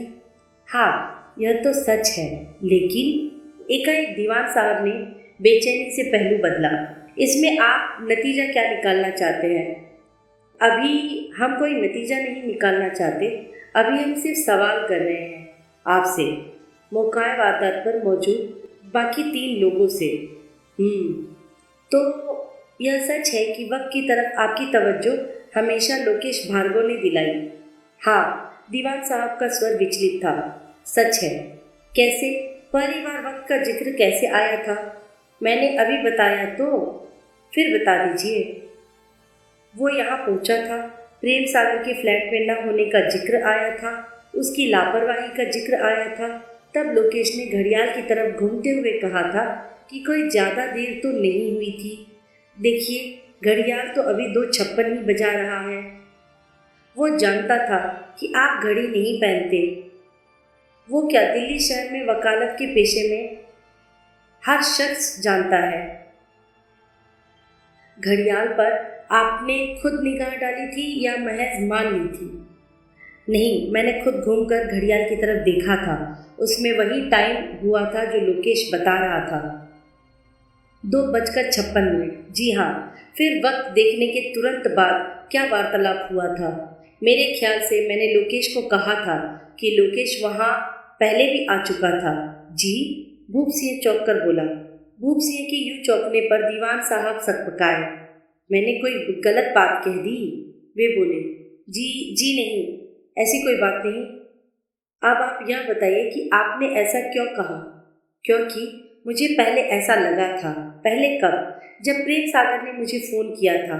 वार्तालाप में उसने कहा था, लोकेश कहता है कि पैदल भी सिर्फ 5 मिनट का रास्ता है। उसकी उस बात से मुझे लगा था कि लोकेश पहले ही फ्लैट पर पहुंच चुका था और उस वक्त उसके पास मौजूद था। यह तो मुझे बाद में यहाँ आकर पता लगा कि ऐसा नहीं हो सकता था। लोकेश तो सीधा प्रेस क्लब से ही यहाँ आया था और मेरे बाद यहाँ पहुँचा था। प्रेम सागर की फ़ोन कॉल के वक्त लोकेश उसके पास यहाँ मौजूद ही नहीं हो सकता था। फिर प्रेम सागर ने ऐसा क्यों कहा? उसने यह नहीं कहा था कि लोकेश उसके पास मौजूद था। उसने कहा था कि लोकेश कहता है। उसने ऐसा भी क्यों कहा? क्या पता क्यों कहा? अब अगला सवाल। लोकेश जब क्लब से यहाँ पहुँचा था तो आपने उसमें कोई असाधारण बात नोट की थी? कैसी भी? इंस्पेक्टर, पहले एक सवाल मेरा, फरमाइए। आप लोकेश के बारे में, खास लोकेश के बारे में इतने सवाल क्यों पूछ रहे हैं? कोई खास वजह नहीं, सिवाय इसके कि सवाल पूछना मेरी नौकरी का हिस्सा है। इन्हीं बातों से मैं तनख्वाह पाता हूँ। मैं लोकेश को बहुत अच्छी तरह से जानता हूँ। बहुत अच्छा लड़का है, जज्बाती है लेकिन जहीन है। अगर आप समझते हैं कि कत्ल उसने, नहीं, ऐसी कोई बात नहीं। फिलहाल ऐसी कोई बात नहीं, हम सिर्फ तफ्तीश कर रहे हैं। दीवान साहब चुप रहे। आपने मेरे सवाल का जवाब नहीं दिया। भाई, वो क्या है कि वो जरा अपसेट था, हाफ रहा था। मैंने उससे पूछा था कि हाफ क्यों रहा था। जवाब में उसने कहा था कि वह सीढ़ियाँ चढ़कर आया था, इसलिए हाफ रहा था। बस? हाँ, और क्या बात होती? वह घबराया या बौखलाया नहीं लग रहा था? नहीं। या काँप रहा हो? नहीं, कतई नहीं। अब आखिरी सवाल, वह भी पूछिए। लोकेश आपका अजीज है, आप पुराने वाकिफ़ है उसके। आप उसके किसी हित की निगाह में रखते हुए झूठ बोल सकते हैं। जवाब डिटेल में जाकर दूं या संक्षेप में? संक्षेप में। तो मेरा जवाब है नहीं। शुक्रिया दीवान साहब, मैं मशकूर हूँ आपकी मदद के लिए। दीवान साहब उठ खड़े हुए। लोकेश को जरा भेज दीजिएगा। बेहतर। दीवान साहब वहाँ से बाहर निकल गए। देखा सर, माहेश्वरी बोला, हमेशा वो शख्स किसी न किसी बहाने किसी न किसी की तवज्जो वक्त की तरफ दिलाता रहा। भूप सिंह ने सहमति में सिर हिलाया। क्यों? खामखा? खामखा तो नहीं हो सकता। भूप सिंह बड़ी गंभीरता से बोला, टाइम पर सारा जो जरूर यह स्थापित करने के लिए है कि हत्या के वक्त यानी कि 3:05 पर वह घटना स्थल पर नहीं था। ऐसा जबरन स्थापित करने की कोशिश वही कर सकता है जिसके मन में चोर हो। लोकेश की हर हरकत जाहिर करती है कि उसे एडवांस में मालूम था कि अपने बचाव के लिए उसे एक ठोस एलिबाई की जरूरत पड़ने वाली थी। तभी मुमकिन है कि वह खुद कातिल हो। लेकिन उसने कत्ल किया कब हो सकता है? यकीनन दीवान साहब से मुलाकात होने से पहले, क्योंकि उसके बाद तो लाश की बरामदी तक दोनों एक साथ थे। लोकेश को क्योंकि प्रेम सागर खुद दरवाज़ा खोलने वाला था, इसलिए उसका 3:05 से पहले का यहाँ आगमन छुपा रह सकता है। वह जरूर पहले चुपचाप यहाँ आया होगा। उसने प्रेम सागर का कत्ल किया होगा और फ्लैट से बाहर निकलकर सीढ़ियों में कहीं छुप गया होगा। उसने दीवान साहब को यहाँ आते देखा होगा और फिर उनके पीछे पीछे ही वह भी यहाँ पहुँच गया होगा। माहेश्वरी, भूप सिंह असहाय भाव से बोला, वक्त इस थ्योरी का सहारा नहीं दे रहा। यहाँ आने से पहले तो वह क्लब में था, बीच का वक्त वह टैक्सी में था। उसे कत्ल के लिए वक्त कब को? तभी लोकेश ने फिर स्टडी में कदम रखा। बार बार के बुलावे से लोकेश तनिक भी घबराया नहीं था। उसे मालूम था कि कत्ल के बाद उस पर शक होना था और उस शक के दौरान उसे तगड़ी पूछताछ होनी थी। वह खुश था कि वह हर तरह की पूछताछ के लिए तैयार था। कत्ल की उसकी फुल प्रूफ योजना कारगर साबित हुई थी। कोई ऐसा सवाल नहीं था जिसकी उससे पहले उपेक्षा नहीं थी या जिसकी मुनासिब जवाब उसने पहले से ही सोचा नहीं था। ये पुलिसिए जितनी बार उसे तलब करते उसे कोई फर्क नहीं पड़ने वाला था। उसकी निगाह में सबसे अहम बात यह थी कि दीपा अब सुरक्षित थी। स्टडी में दाखिल होते ही अपने आप उसकी निगाह अपने दोस्त घड़ियाल की तरफ उठ गई। ठीक 6:45 बजे थे। इंस्पेक्टर के संकेत पर वह उसके सामने बैठ गया। पुलिस की, लोकेश सहज स्वर में बोला, मेरे पर कुछ खास मेहरबानी हो रही है मालूम होती है। सच पूछिए तो हाँ। भूप सिंह बड़ी संजीदगी से बोला, वजह आपको मालूम है? हमसे जानना चाहते हैं? तो वजह यह है कि आप ही हत्या के सबसे ज़्यादा संभावित कैंडिडेट लग रहे हैं। क्यों? क्योंकि सिर्फ आपके पास हत्या का कोई उद्देश्य है। मेरी बदकिस्मती। इसलिए हम आपके बयान को ज़्यादा से ज़्यादा बारीकी से टेस्ट करने की ज़रूरत महसूस हो रही है। टेस्ट कीजिए जनाब, तेजाब में डालकर देखिए कि मेरा बयान उसमें घुलता है या नहीं। ऐसा ही कुछ करने का इरादा है हमारा, और फिर उसमें आप ही का फ़ायदा है। मेरा फ़ायदा? हाँ, आपके बयान की सच्चाई ही तो आपको कत्ल के इल्ज़ाम से बरी कराएगी। ओह आई सी। हमारी तफ्तीश बताती है कि लाश की बरामदी से पहले आप जहाँ भी रहे किसी न किसी की तवज्जो आप वक्त की तरफ दिलाते रहे। क्लब में आपने क्लब के सेक्रेटरी की टाइम की तरफ तवज्जो दिलाई। ऐसा ही यहाँ आपने दीवान साहब के साथ किया। ऐसा क्यों कर हुआ? इत्तफाक से हुआ, लोकेश बोला, और मेरी खुशकिस्मती से हुआ। आपकी खुशकिस्मती बड़े अनोखे वक्त पे आपके काम आई, तभी तो इसका नाम खुशकिस्मती है। ऐसा न होता तो यकीनन आपने अभी तक मुझे गिरफ्तार कर लिया होता। ऐसे इत्तफाक आपके साथ अक्सर होता है, नहीं भी होता। वैसे मौजूदा हालात में टाइम के जिक्र को पूरी तरह से इत्तफाक तो नहीं कहा जा सकता। क्यों? देखिए, क्लब के सेक्रेटरी से टाइम का जिक्र इसलिए आया था क्योंकि वहाँ बार बंद होने के वक्त के बाद भी बार खुला था और मैंने बतौर शिकायत सेक्रेटरी की तवज्जो टाइम की तरफ दिलाई थी। दीवान साहब मेरे बुजुर्ग हैं। यह मेरी नालायकी होती कि मैं उन्हें इंतज़ार करवाता, इसलिए उनके सामने टाइम का जिक्र इसलिए आया था ताकि उन्हें यह एहसास हो सके कि उनके बाद तो पहुंचा, लेकिन मेरी वजह से उन्हें इंतज़ार नहीं करना पड़ा था। वक्त अपने या वक्त आपने या तो क्लब के सेक्रेटरी से पूछा या घड़ियाल में देखा। इस काम के लिए आपने अपनी घड़ी क्यों नहीं देखी? क्योंकि इस पर मैं जब भी निगाह डालता यह 11:15 बजे का ही वक्त बताती। मतलब घड़ी बिगड़ गई है, आज ही बिगड़ी है, देख लीजिए। लोकेश ने अपनी कलाई इंस्पेक्टर के आगे फैलाई। यह अभी भी 11:15 पर रुकी है। बिगड़ी हुई घड़ी कलाई पर लगाए रखने का मतलब? जेब में रखने से अच्छा या कलाई पर लगी रहे तो मुझे याद रहेगा कि मैंने इसे मरम्मत के लिए घड़ी साज को देना है। दीवान साहब कहते हैं कि आप फ्लैट पर पहुंचे थे तो आप बहुत अपसेट लग रहे थे और आपकी सांस उखड़ रही थी। उन्होंने इस बाबत आपको टोका भी था? अपसेट मैं नहीं था। अपसेट होने की कोई वजह ही नहीं थी। अपसेट होने की तो वजह ही नहीं थी। अलबत्ता हाफ तो जरूर रहा था। क्यों? क्योंकि मैं दौड़कर 3 मंजिल सीढ़ियाँ चढ़ी थी। तब मैं लिफ्ट के करीब क्योंकि मैंने दौड़कर 3 मंजिल सीढ़ियाँ चढ़ी थी। जब मैं लिफ्ट के करीब पहुँचा था तो लिफ्ट को मैंने ऊपर को जाता पाया था। मैंने यही समझा था कि लिफ्ट दीवान साहब को ऊपर ले जा रही थी। उन्हें मेरा इंतज़ार ना करना पड़े इसलिए मैंने दौड़कर सीढ़ियाँ चढ़ी थी। आपने सागर साहब को जान से मारने की धमकी दी थी? धमकी देना और उस पर खरा उतरना दोनों जुदा बातें हैं इंस्पेक्टर साहब। मैं जानता हूँ, भूप सिंह शुष्क स्वर में बोला। लोकेश खामोश रहा। आपने फ़ोन करके सागर साहब से मुलाकात निर्धारित की थी। उसी मुलाकात की खातिर आप यहाँ पधारे थे। सागर साहब के कत्ल की वजह से यह मुलाकात न हो पाई। मुलाकात होती तो आप ऐसा क्यों कहते या करते जिससे कि दीपा बर्बादी की राह पर कदम उठाने से बच जाती। कुछ भी कहता या करता, उसका कत्ल न कर पाया होता। इतना हौसलामंद मैं नहीं। तो फिर कैसे बात बनती? मेरा इरादा पैसे से उसका मुंह बंद करने का था।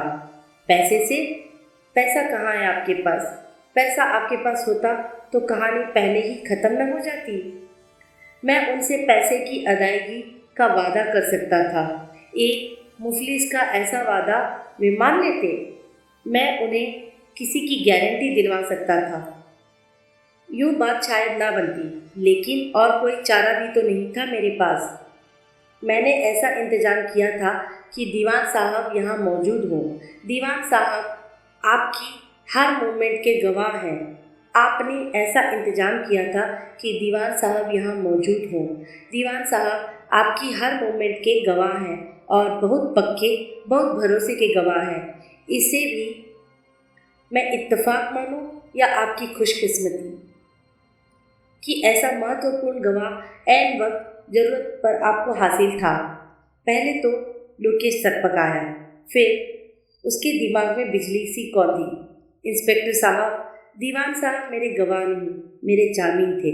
मतलब मैंने अभी दर्ज किया था कि सागर साहब को 4 लाख रुपए की अदायगी की मैं किसी से गारंटी दिलवाना चाहता था। वह कोई और नहीं, दीवान साहब थे। आप दीवान साहब से सागर साहब को रकम की गारंटी दिलाना चाहते थे?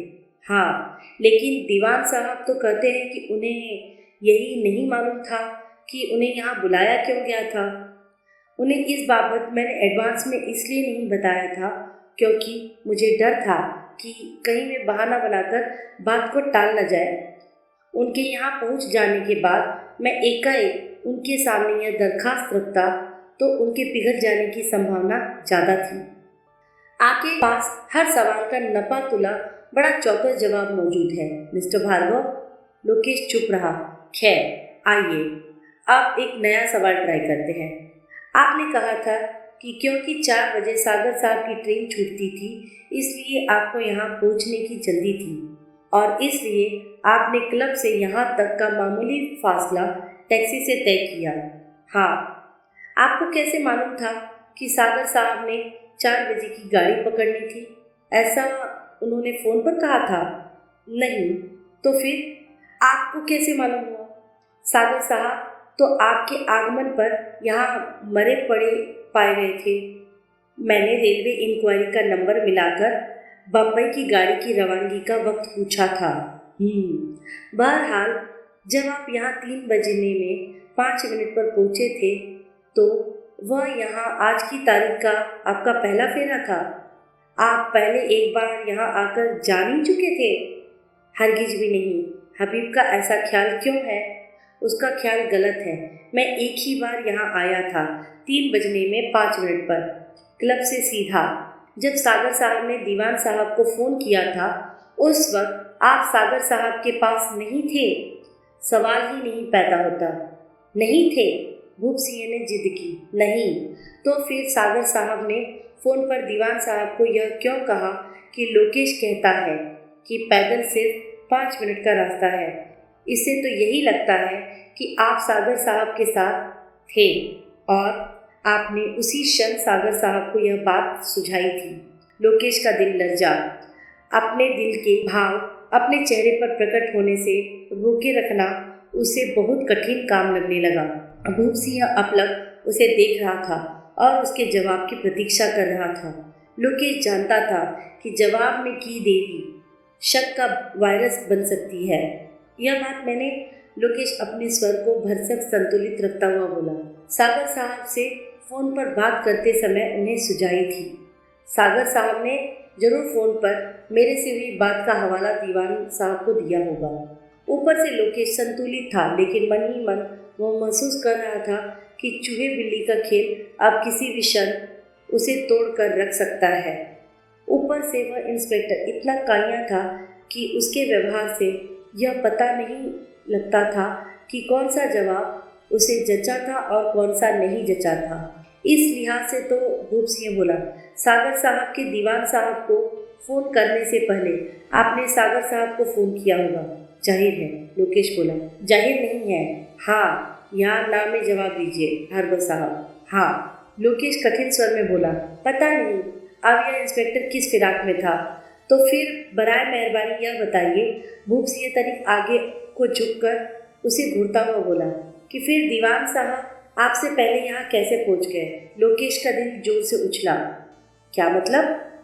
आपने क्लब से सागर साहब को फ़ोन किया और टैक्सी पर सवार होकर आपने 5 मिनट के यहाँ तक के सफ़र पर रवाना हो गए। आपसे फ़ोन पर बात हो चुकने के बाद सागर साहब ने दीवान साहब को फ़ोन किया और फिर दीवान साहब अपने 5 मिनट के सफ़र पर यहाँ के लिए रवाना हो गए। फिर भी दीवान साहब आपसे पूरा 1 मिनट पहले यहाँ कैसे पहुँच गए? भीतर से लोकेश को लग रहा था कि उसे शिकंजे में कसा जा रहा था और वह आज़ाद होने के लिए तड़प रहा था।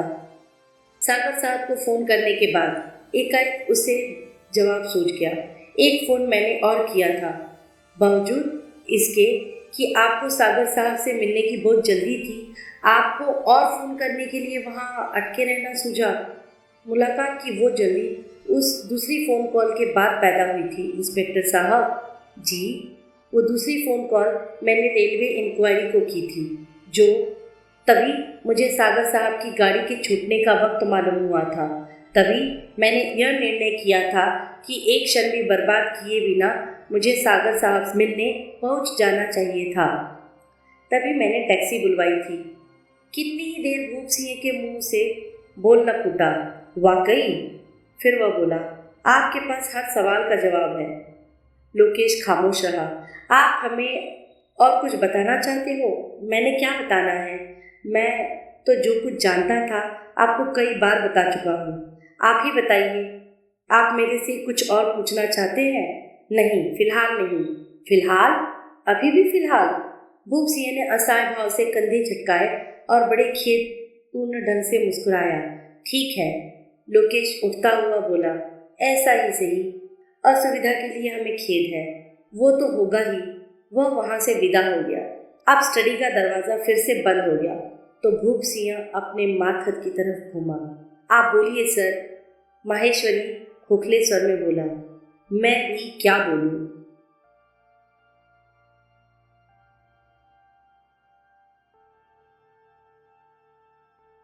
वैसे हद है सर, उसके पास तो हमारे हर सवाल का बड़ा फैंसी, बड़ा सचता हुआ जवाब है। हमारी हर शंका का समाधान है उसके पास।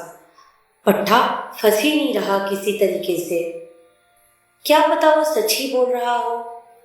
मेरा दिल नहीं मानता, पेच कहीं वक्त में ही है सर। हाँ शायद, भूप सिंह आ भर कर बोला। लेकिन बात समझ में आए तो कैसे आए। माहेश्वरी की निगाह अपने आप घड़ियाल की तरफ उठ गई। क्या पता, वह बोला, इस घड़ियाल के साथ कोई छेड़खानी की गई हो। भूप सिंह ने भी घड़ियाल की तरफ देखा। सर, लोकेश की अपनी घड़ी रुकी हुई है। दीवान साहब घड़ी बांधते नहीं। हमारे पास जितने वक्तों का हवाला है वे सब इस घड़ियाल में ही देखे गए थे। इस बात की क्या गारंटी है कि घड़ियाल ने हर वक्त ठीक बताया था। घड़ियाल, भूप सिंह अपनी कलाई घड़ी पर निगाह डालता हुआ बोला, बिल्कुल सही टाइम दे रहा है। अब सर, अब सही टाइम दे रहा है, लेकिन इसकी क्या गारंटी कि यह तभी सही टाइम दे रहा था जब लोकेश यहाँ पहुँचा था या जब यह दीवान साहब के साथ यहाँ से विदा हुआ था। भूप सिंह सोचने लगा। एक बात की तो गारंटी कि कत्ल अगर लोकेश भार्गव ने किया है तो ऐसा उसने दीवान साहब से यहाँ मुलाकात होने से पहले किया था।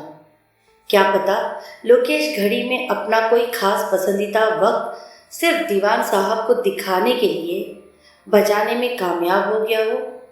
मेरा मतलब है, पहले उसने घड़ी को पीछे कर दिया हो और फिर उसी हिसाब से आगे कर दिया हो। यह तो बहुत चालाकी की बात होगी। लोकेश भार्गव भी कोई कम चालाक नहीं है।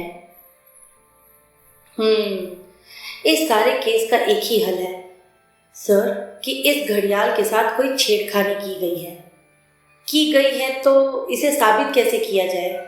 यह तो ऐसा ही है जैसे किसी लड़की की सूरत देखकर यह बताना कि इसने थोड़ी देर पहले किस किया था या नहीं। लड़की की लिपस्टिक उतरकर दूसरे के मुंह पर लग जाती है सर, लेकिन घड़ियाल तो लिपस्टिक भी नहीं लगाता। उस पर उंगलियों के निशान कहाँ मिलेंगे। टाइम में छेड़खानी करने के लिए सिर्फ मिनट की सुई को छूना काफ़ी होगा। उस सुई को तो एक उंगली से आगे पीछे धकेलाया जा सकता है। एक उंगली भी जरा सी कहीं सुई से छुएगी। उंगलियों के निशान वो भी बहुवचन में जरूर ही मिलेंगे घड़ियाल की मिनट की सुई पर। सर, कोई तो बात होगी जो यह बता सके कि घड़ियाल की सुइयों को पहले पीछे और फिर आगे सरकाया गया था। मुझे तो कोई ऐसी बात नहीं मालूम। ऊपर से हमें यह बात मालूम हो भी जाए कि घड़ियाल की सुइयों के साथ छेड़छाड़ की गई थी तो अपनी इस जानकारी को इस्तेमाल करने का कोई कारआमद तरीका भी तो हमारे पास होना चाहिए। पहले असलियत मालूम हो फिर तरीका भी सूझ जाएगा। हवा में मछलियाँ पकड़ रहे हो बेटा। सर, फिर भी। क्या फिर भी? मुझे एक बात सूझी है। क्या? ज़रा लड़की के पहले बयान को याद कीजिए। उसने कहा था कि वह लोकेश और दीवान साहब के ऑफिस का चक्कर काट कर लौट आने के बाद यहाँ आई थी। उससे पहले उसने एक बार तब स्टडी में कदम रखा था जब वह अपने पासपोर्ट की खातिर यहाँ आई थी और उसने स्टडी को खाली पड़ा पाया था। इस दो फेरों के बीच के वक्त वह ड्राइंग रूम में थी और उसका अंदाज़ा है कि वह 20 मिनट की वहाँ म्यूज़िक सुनती रही थी। ठीक है, मुझे याद है लड़की का बयान। क्या खामी है इसमें? खामी अभी आगे आती है सर। सुनिए, मैं सुन रहा हूँ, तुम कहो। जब वह पहली बार यहाँ आई थी, मेरा मतलब है जब उसने कमरा खाली पाया था, उसके कथानुसार तब घड़ियाल 3:03 बजा रहा था। वक्त 3:03 और कमरा खाली। जाहिर है कि यह तो वो वक्त हुआ जब लोकेश दीवान साहब के साथ उनकी ऑफिस का चक्कर लगाने गया था। हाँ, जिस खामी का इंतजार आप कर रहे थे वो अब यहाँ आती है। मतलब लोकेश और दीवान साहब 3 बजे के करीब यहाँ से गए थे। लड़की 3:03 पर यहाँ आती है। इसका मतलब है लोकेश और दीवान साहब को तब तक यहाँ से गए 3 मिनट भी हो चुके थे। दीवान साहब के ऑफिस का चक्कर लगाकर लौटना कुल जमा 10 मिनट का काम था, जिसमें से 3 मिनट लड़की के पहले फेरे तक हो चुके थे। उन लोगों के लौटने के बाद वह दोबारा यहाँ आ गई थी। वह कहती है कि कम से कम 20 मिनट वह बाहर रही थी, जबकि हमारा हिसाब बताता है कि उसके 2 फेरों के बीच में ज़्यादा से ज़्यादा 7 या 8 मिनट का फर्क होना चाहिए। शायद उस वक्त की बाबत कोई धोखा हुआ हो। खामखा धोखा काहे का होगा सर? बात तो तुम्हारी सही है।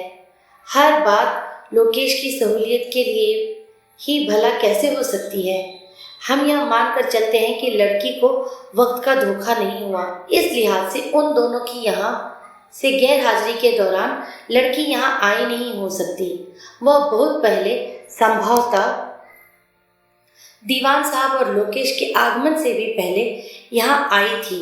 लेकिन लड़की को अच्छी तरह से याद है, उसने घड़ियाल में 3:03 बजते देखा था और यह वो वक्त था जब दीवान साहब और लोकेश यहाँ आकर जा भी चुके थे। यह कैसे संभव हो सकता है? एक तरीके से संभव हो सकता है सर। कैसे? घड़ियाल ने 2 बार 3:03 बजाए थे। एक बार वह वक्त उस पर जबरन बनाया गया था और दूसरी बार वह घड़ियाल का स्वाभाविक वक्त था, यानी कि किसी ने अपनी सहूलियत के मुताबिक घड़ियाल की सुइयों के साथ छेड़खानी की। यकीनन की यही इस गोरख धंधे का हल है। घड़ियाल ने 2 बार 3:03 का समय दिखाया था। एक बार तब जब लोकेश और दीवान साहब यहाँ से दीवान साहब के ऑफिस का चक्कर काटने गए थे और जब उनकी गैर हाजिरी में घड़ियाल में 3:03 बजे थे। अब तक हम यह सोच रहे थे कि यह वो वक्त था जब दीपा पहली बार यहाँ आई थी, जो कि अब लगता है कि नहीं हो सकता। वह उनकी गैर हाजिरी में यहाँ आई होती तो उसके दोबारा यहाँ आने तक 20 मिनट न गुजरे होते। वह उस वक्त से पहले यहाँ आई थी और घड़ियाल में तब भी 3:03 बजे उसने देखा था। वह वक्त कौन सा रहा होगा? निश्चय ही दीवान साहब के आगमन से पहले का कोई वक्त। लेकिन तब प्रेम सागर यहाँ होना चाहिए था। आखिर यहीं से उसने दीवान साहब को फ़ोन किया था और दीवान साहब 5 मिनट में यहाँ पहुँच गए थे।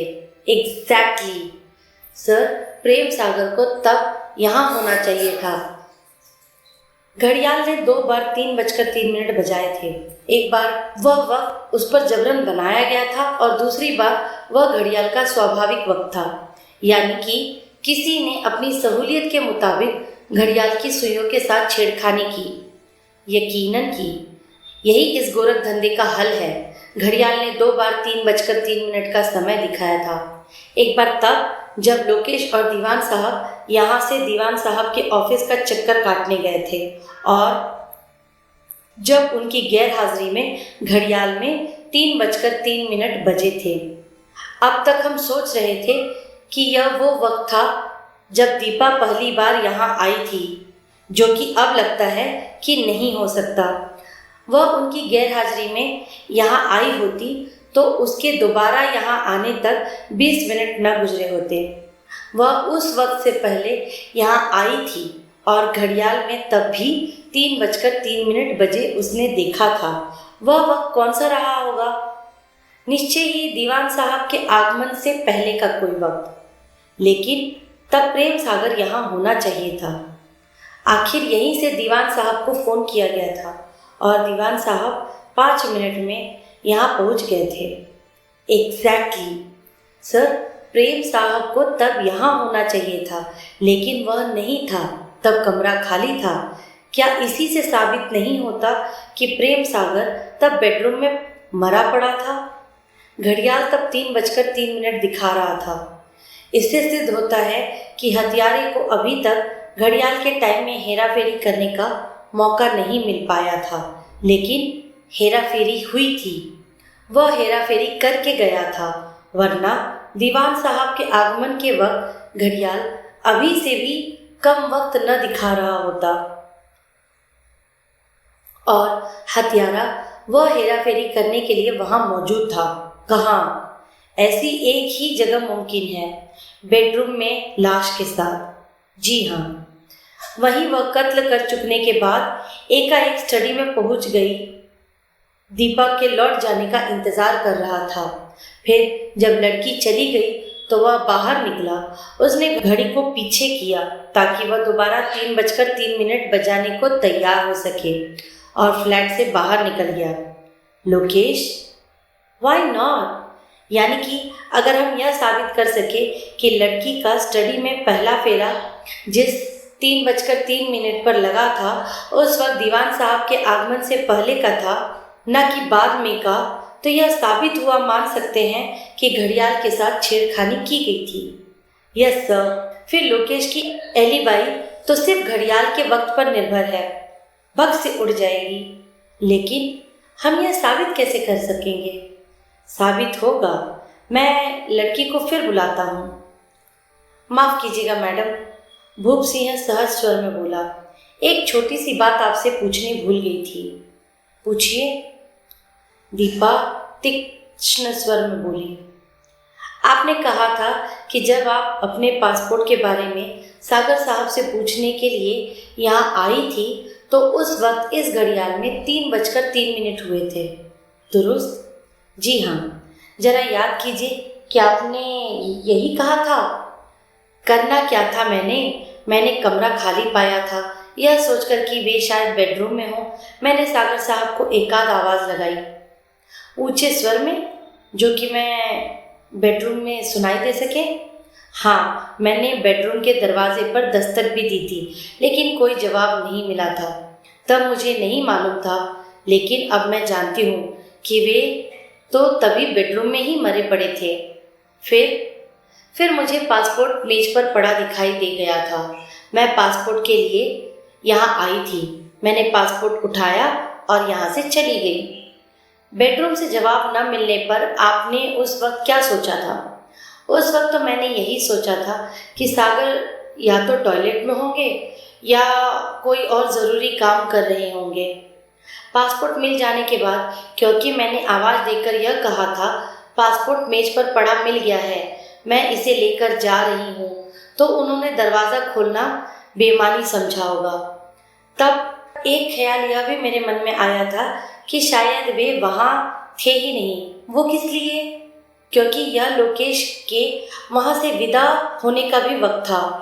लोकेश वहाँ उनसे मिलने आने वाला था, लेकिन उन्होंने कहा था कि वे 3 बजे हर हाल में उसे वहाँ से चलता कर देंगे। मैंने समझा था कि वे लोकेश को बाहर तक छोड़ने के लिए चले गए थे। घड़ियाल की तरफ आपकी तवज्जो कैसे गई थी? लोकेश की वजह से। वह 3 बजे तक चला जाने वाला था।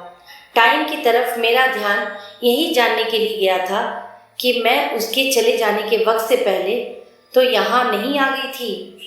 तब घड़ी में 3:03 हुए थे।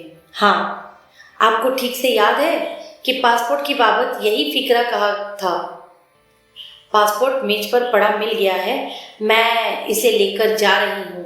हाँ, आप पासपोर्ट उठाकर वापस ड्राइंग रूम में चली गई थी। हाँ, आप पासपोर्ट कहाँ है? मेरे बैग में। Thank you very much. आपने बहुत मदद की हमारी। अब आप जा सकती हैं। दीपा उठ खड़ी हुई, लेकिन उसने वहाँ से जाने का उपक्रम नहीं किया। भूप सिंह ने प्रश्न सूचक नेत्रों से उसकी तरफ देखा। मैं एक बात कहना चाहती हूँ, वह कठिन स्वर में बोली। जरूर कहिए, बेहिचक कहिए। मैं लोकेश की बाबत बहुत अनाप शनाप बक चुकी हूँ। मेरी प्रार्थना है कि आप उसे खातिर में न लाइएगा, तब मैं बहुत गुस्से में थी और तभी मैं मरने वाले की असलियत से वाकिफ नहीं थी। उस वक्त मेरी मानसिकता ऐसी थी कि मैं किसी को भी कातिल होने का इल्ज़ाम लगा सकती थी। I understand. लोकेश ने जो कुछ कहा या किया मुझे बचाने के लिए किया। तब मेरे पर सागर का इतना जादू सवार था, इसलिए मैंने उसकी एक न सुनी और खुद भी उसे बहुत बुरा भला कहा। अब मेरी आंखें खुल चुकी हैं। मैंने उसके बारे में जो कुछ कहा गुस्से में कहा, न कि तथ्यों के आधार पर कहा। इसलिए मेरी आपसे प्रार्थना है कि आप मेरे बयान को, जो कि बयान कम था और एक विक्षिप्त व्यक्ति का प्रलाप ज़्यादा था, उसके खिलाफ इस्तेमाल करने की कोशिश न कीजिएगा। आप निश्चिंत रहिए, लोकेश के साथ ऐसी कोई ज्यादती नहीं होगी। Thank you. वह वहाँ से विदा हो गई। भूप सिंह की निगाह ने दरवाजे तक उसका पीछा किया और फिर वापस अपने माथक पर लौटी। अब तो बात साफ है सर, माहेश्वरी तनिक उत्तेजित स्वर में बोला। कैसे? भूप सिंह बोला। लड़की का पासपोर्ट यह फैसला कर सकता है कि लोकेश भार्गव गुनहगार है या बेगुनाह। कैसे? हम उससे यह सवाल करेंगे कि जब वहाँ आया था तो उसने मेज पर पासपोर्ट पड़ा देखा था या नहीं। उससे क्या होगा? सर प्लीज जरा समझने की कोशिश कीजिए। अगर लोकेश हत्यारा है तो लड़की के पासपोर्ट लेने आई होने के वक्त वह बेडरूम के दरवाजे के पीछे प्रेम सागर की लाश के साथ मौजूद रहा होगा और उसे मालूम होगा कि लड़की पासपोर्ट मेज पर से उठाकर ले गई थी। इस प्रकार पासपोर्ट तब मेज पर पड़ा नहीं हो सकता जबकि वह कहता है कि वह पहली बार यहाँ पहुँचा था दीवान साहब के आगमन के बाद। जी हाँ, लेकिन अगर वह कहता है कि पासपोर्ट उसने मेज पर पड़ा देखा था तो इसका मतलब होगा कि वह उसके वहाँ आगमन के बाद और फिर उसके और दीवान साहब के वहाँ से विदा हो जाने के बाद वहाँ से उठाया गया था। यानी कि जब घड़ियाल सच में 3-3 बजा रहा था।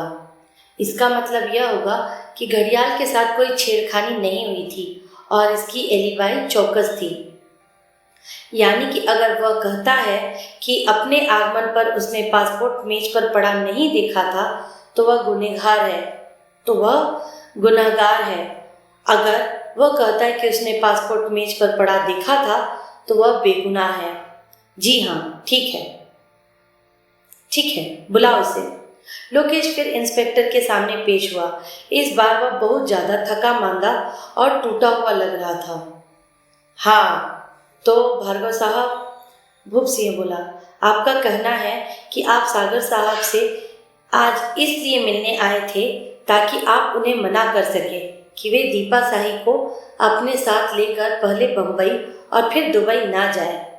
यह सवाल कम से कम 20वीं बार पूछ रहे हैं आप, लोकेश तीक्ष्ण स्वर में बोला।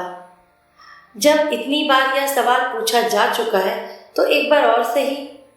जी हाँ, यही बात थी। मैं इसलिए सागर साहब से मिलने आया था। आज 4 बजे के बाद सागर साहब दिल्ली शहर में उपलब्ध न होते, जाहिर है। यानी कि वह आखिरी मौका था आपके पास उन्हें मनाने का। जी हाँ भार्गव साहब, एकाएक भूप सिंह का स्वर बदला। यह सच नहीं है। जी, सागर साहब ब्लफ मार रहे थे। उन्होंने आपसे झूठ बोला था कि वे आज ही सफ़र पर रवाना हो रहे थे। ऐसा कैसे हो सकता है? लोकेश आवेशपूर्ण स्वर में बोला। ऐसा ही था। कम से कम आज का दिन दीपा सेफ थी। दीपा को आज वे अपने साथ नहीं ले जा सकते थे। क्यों? क्योंकि अभी दीपा का पासपोर्ट ज़रूरी एंडोर्समेंट के बाद पासपोर्ट ऑफिस से वापस नहीं आया था। गलत, पासपोर्ट वापस आ चुका था। मैंने खुद अपनी आंखों से उसे यहाँ मेज पर पड़ा देखा था। मैंने खुद। वह बोलता बोलता यूँ रुका जैसे किसी ने उसे बिजली का नंगा तार छुआ दिया हो।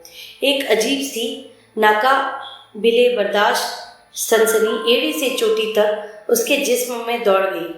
उसका दिल धाड़ धाड़ उसकी पसलियों से टकराने लगा और हथौड़े की चोट की तरह कनपटियों में खून बजाने लगा। तीर कमार से छूटने के बाद उसे अपनी गलती का एहसास हुआ था। उसे अब यह साफ लग रहा था कि उसने खुद अपनी पोल खोल दी थी। हालांकि कुछ भी पता नहीं था कि उससे किस मंतव्य के अंतर्गत नई जवाब तलबी हो रही थी। उसने मेज पर पड़ा दीपा का पासपोर्ट तब देखा था जब वह प्रेम सागर शूट करने की तैयारी कर रहा था। तब दुनिया की निगाह में वह यहाँ था ही नहीं। दोनों पुलिसियों के चेहरे पर वह एकाएक एक बड़ी अजीब चमक आई देख रहा था।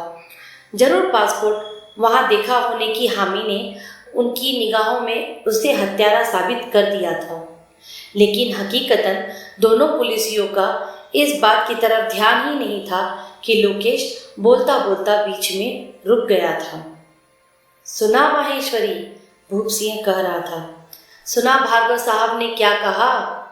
जब ये फ्लैट में आए थे तो पासपोर्ट मेज पर था। जी हाँ सुना, माहेश्वरी बोला। अब क्या कहते हो? अब क्या कहना बाकी रह गया साहब? अब कहानी खत्म। कहानी खत्म? लोकेश ने मन ही मन दोहराया। खेल खत्म। मैं अपने आप को गिरफ्तार समझूं? प्रत्यक्ष वह बोला। काहे को? भूप सिंह हैरानी से बोला। भार्गव साहब, अब तो हम आपके बयान से पूरी तरह संतुष्ट हैं। जी? लोकेश बहुत चक्का सा कभी भूप सिंह का तो कभी माहेश्वरी का मुंह देखने लगा। उसे अभी भी अपने कानों पर विश्वास नहीं हो रहा था। ऐसा करिश्मा क्यों कर हो गया? आपका मतलब है? वह बड़ी कठिनाई से पाया कि आप मुझे शक से बरी कर रहे हैं। हाँ, भूप सिंह बोला। बावजूद इसके कि हत्या का उद्देश्य सिर्फ मेरे पास है। आपके पास हत्या का तगड़ा उद्देश्य है, लेकिन उससे तगड़ी आपकी पास अपने बचाव के लिए एलिबाई है। हमने आपकी एलिबाई को बहुत बारीकी से चेक किया और उसे एकदम चौकस पाया है। तो फिर हत्यारा कौन है आपके ख्याल से? यहाँ मौजूद चारों लोगों में से तो कोई नहीं। जैसी जिंदगी मरने वाला जी रहा था, उसमें उसके दुश्मनों का क्या घाटा होगा इस शहर में? हमारा ख्याल है कि यह काम किसी बाहरी आदमी का है। भूप सिंह एकाएक उठ खड़ा हुआ। हम उस बाहरी आदमी को तलाश करेंगे। बहरहाल अब यहाँ हमारी मौजूदगी बेमानी है। माहेश्वरी, ये कागज संभालो और चलो। लोकेश ने चैन की सांस ली। वह नहीं जानता था कि कैसे पासपोर्ट की बाबत किसी और संदर्भ में दिया गया उसका जवाब पुलिसियों को तसल्ली कर सकता था। तभी वहां दीवान साहब और दीपा ने कदम रखा। घड़ियाल उस वक्त 6 बजने में 3 मिनट बजा रहा था। लोकेश। दीपा लोकेश के करीब आ खड़ी हुई। क्या हुआ? क्या ये लोग? कुछ नहीं हुआ, लोकेश हंसने का असफल प्रयास करता हुआ बोला। पुलिस को सबसे ज्यादा शक मुझ पर था, लेकिन अब इन्होंने मुझे शक से बरी कर दिया है। शक तो, दीवान साहब बोले, इन्हें हम सब पर था, लेकिन तुम्हारे पर शक किस लिए? तुम तो हर वक्त मेरे साथ थे।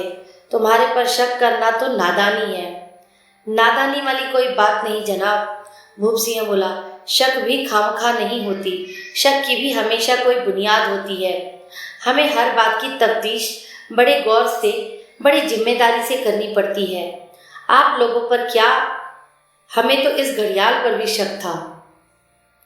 इस पर क्या शक था? दीवान साहब बोले कि यही सही टाइम नहीं दे रहा था, कि इसके वक्त के साथ हेरा फेरी हुई थी, कि इसकी सुइयों के साथ छेड़खानी की गई थी। छेड़खानी? कैसी छेड़खानी? कि आपके आगमन से पहले इसकी सुइयों को पहले पीछे सरकाया गया था और फिर बाद में किसी वक्त आगे कर दिया गया था। ऐसा भी हो सकता है? दीपा हैरानी से बोली। संभावना थी, लेकिन हम साबित कर चुके हैं कि ऐसा किया नहीं गया था।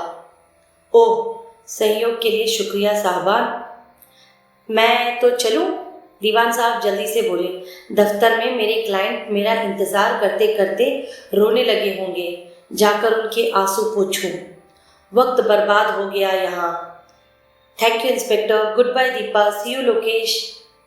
वे लंबे डग भरते हुए वहां से विदा हो गए। माहेश्वरी मेज पर फैले कागजात एक ब्रीफ केस में भर रहा था। भूप सिंह बड़े उतावलेपन से उसका काम खत्म होने की प्रतीक्षा कर रहा था। लोकेश, दीपा धीरे स्वर से बोली। लोकेश ने उसकी तरफ देखा। मुझे माफ़ कर दो। किस बात के लिए? लोकेश बोला। मैंने तुम्हारे साथ बहुत नाइंसाफ़ी की, बहुत उल्टा सीधा बोला। मैंने तुम्हारे बारे में बहुत, छोड़ो अब, जो हुआ सो हो गया। तुम मुझसे खफा तो नहीं? हरगिज़ भी नहीं। फिर मैं जाती हूँ, मैं बहुत थक गई हूँ। हबीब को कहो मेरे लिए एक टैक्सी मंगवा दे। तभी घड़ियाल की सुइयाँ 6 बजे का टाइम दिखाने लगी। घड़ियाल बजने लगा, टन टन टन। दीपा एक कुर्सी के करीब खड़ी थी। घड़ियाल की टन टन के साथ वह कुर्सी की पीठ पर थाप देने लगी। टन टन टन। तब तक ठिठके खड़े लोकेश ने आगे बढ़ने के लिए एक कदम उठाया, लेकिन एकाएक उसका कदम हवा में ही उठा रह गया। टन। दीपा चौंक कर घड़ियाल की तरफ घूमी। उसके चेहरे पर सख्त हैरानी के भाव थे। घड़ियाल की सुइयां पूरे 6 बजा रही थी। 7, वह फुसफुसाई। घड़ियाल 7 बार खड़का था, लेकिन उस पर टाइम 6 का अंकित था। एकाएक उसका दिल जोर से उछला। उसके नेत्र दहशत से फट पड़े। तो आखिरकार छेड़खानी हुई है। लोकेश, वह फुसफुसाई। लोकेश उसकी तरफ घूमा। तुमने? लोकेश ने सिर झुका लिया। दीपा को उसका जवाब मिल चुका था। उसने पुलिस वालों की तरफ देखा। दोनों कागजात संभालने में इतने मग्न थे कि अभी अभी घड़ियाल ने जो लोकेश की चुगली की थी, उसकी तरफ दोनों में से किसी का भी ध्यान नहीं गया था। हकीकत से पुलिस वाले बेखबर थे, लेकिन वह हकीकत जान चुकी थी। उसका फर्ज था पुलिस को हकीकत की खबर करना। उसने भूप सिंह की तरफ कदम बढ़ाया। माहेश्वरी, भूप सिंह भुनभुनाया, जल्दी करो, देर हो रही है, 7 बज गए हैं। 7? माहेश्वरी हड़बड़ाकर अपनी कलाई देखता हुआ बोला। 7 कहाँ, 6 बज रहे हैं। 6? कमाल है, मुझे तो अभी यूं लगा जैसे घड़ियाल 7 बार खड़का हो। तभी उसकी तवज्जो अपने समीप आग खड़ी हुई दीपा की तरफ गई। आपको वहम हुआ है, वह जबरन हंसती हुई बोली। घड़ियाल 6 ही बार बजा था। मुझे घड़ियाल के स्ट्रोक गिनने की आदत है। मैंने इस बार भी आदतन गिने थे। घड़ियाल 6 ही बार खड़का था। हाँ, भूप सिंह घड़ियाल की तरफ देखता हुआ बोला। मैंने ही गलत सुना, 6 ही तो बजे हैं। मैं तैयार हूँ सर, माहेश्वरी बोला। गुड। भूप सिंह लोकेश की तरफ घूमा और फिर बोला। खुशकिस्मत हो दोस्त, खुशकिस्मत हो दोस्त। जी, लोकेश बोला, जो हमारे इस निहायत खतरनाक सब इंस्पेक्टर से बच गए।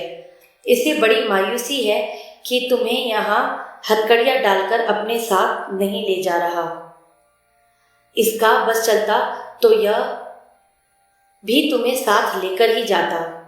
काश मैं आपके सब इंस्पेक्टर साहब की यह ख्वाहिश पूरी कर सकता। भूप सिंह हंसा। गुड लक, वह बोला, एंड गुड बाय। दोनों पुलिस अधिकारी वहां से विदा हो गए। पीछे लोकेश और दीपा अकेले रह गए। कितनी ही देर दोनों बुत से बने एक दूसरे को सामने खड़े रहे। कमरे में मरघट का सा सन्नाटा छाया रहा। फिर लोकेश ने सन्नाटा तोड़ा। आई एम सॉरी दीपा, मैं कत्ल तुमने किया, वह लगभग फुसफुसाती हुई बोली। तुम्हारी खातिर, लोकेश भर्राए स्वर में बोला। लेकिन किया? हाँ, तुम्हारी छेड़खानी की वजह से घड़ियाल 6 बजे 7 बार खड़का था।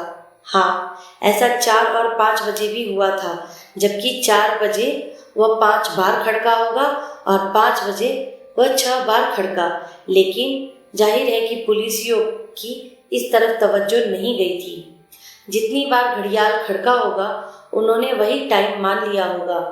घड़ियाल की सुइयों की तरफ निगाह उठाने की फुर्सत उन्हें नहीं रही होगी, या उन्होंने घड़ियाल के स्ट्रोक गिने ही नहीं होंगे। क्या किया था तुमने? कत्ल के वक्त 3:04 हुए थे। मैंने घड़ियाल की सुइयों को पीछे घुमाकर उनमें वक्त 2:54 कर दिया था, यानी कि मिनट की सुई 3 बजने को 12 के अंक पर 2 बार गुजरी। हाँ, इसी वजह से घड़ियाल में एक स्ट्रोक एक्स्ट्रा रिकॉर्ड हो गया। शुक्र है इस बात की अहमियत तुम्हारे सिवाय किसी ने न समझी। तुम खूनी हो दीपा। तुम्हारी जिंदगी को तबाह होने से बचाने का यही एक तरीका था मेरे पास, खून। हाँ, प्रेम सागर और किसी तरीके से बाज नहीं आने वाला था। वह 4 लाख की रिश्वत से बाज आ सकता था, लेकिन मैं गरीब आदमी 4 लाख रुपए कहाँ से लाता। तुम्हें समझाने से बात बन सकती थी, लेकिन तुम समझना तो दूर मेरी बात तक सुनने को तैयार नहीं थी। वह खामोश रही। दीपा, मैंने जो कुछ किया तुम्हारी खातिर किया, तुम्हारे प्यार की खातिर किया, मेरे प्यार की खातिर। हाँ, जिस पर मुझे उम्मीद है कि अब तक तुम्हें विश्वास हो गया होगा। मैं तुमसे प्यार करता हूँ दीपा। मैं तुम्हें हासिल करना चाहता हूँ और तुमसे शादी करना चाहता हूँ, ताकि फिर कोई प्रेम सागर आकर हमारे प्यार के बीच में दीवार न बन जाए। मैं एक खूनी से शादी नहीं कर सकती। दीपा, लोकेश आहत भाव से बोला, तुम क्यों बार बार मुझे खूनी कह रही हो? खून क्या मैंने अपने किसी व्यक्तिगत लाभ के लिए किया? खून मैंने तुम्हारी खातिर किया, तुम्हें तबाह होने से बचाने के लिए किया। और जो अधम मोरी का कीड़ा मरा है वह मर ही जाने के लायक था।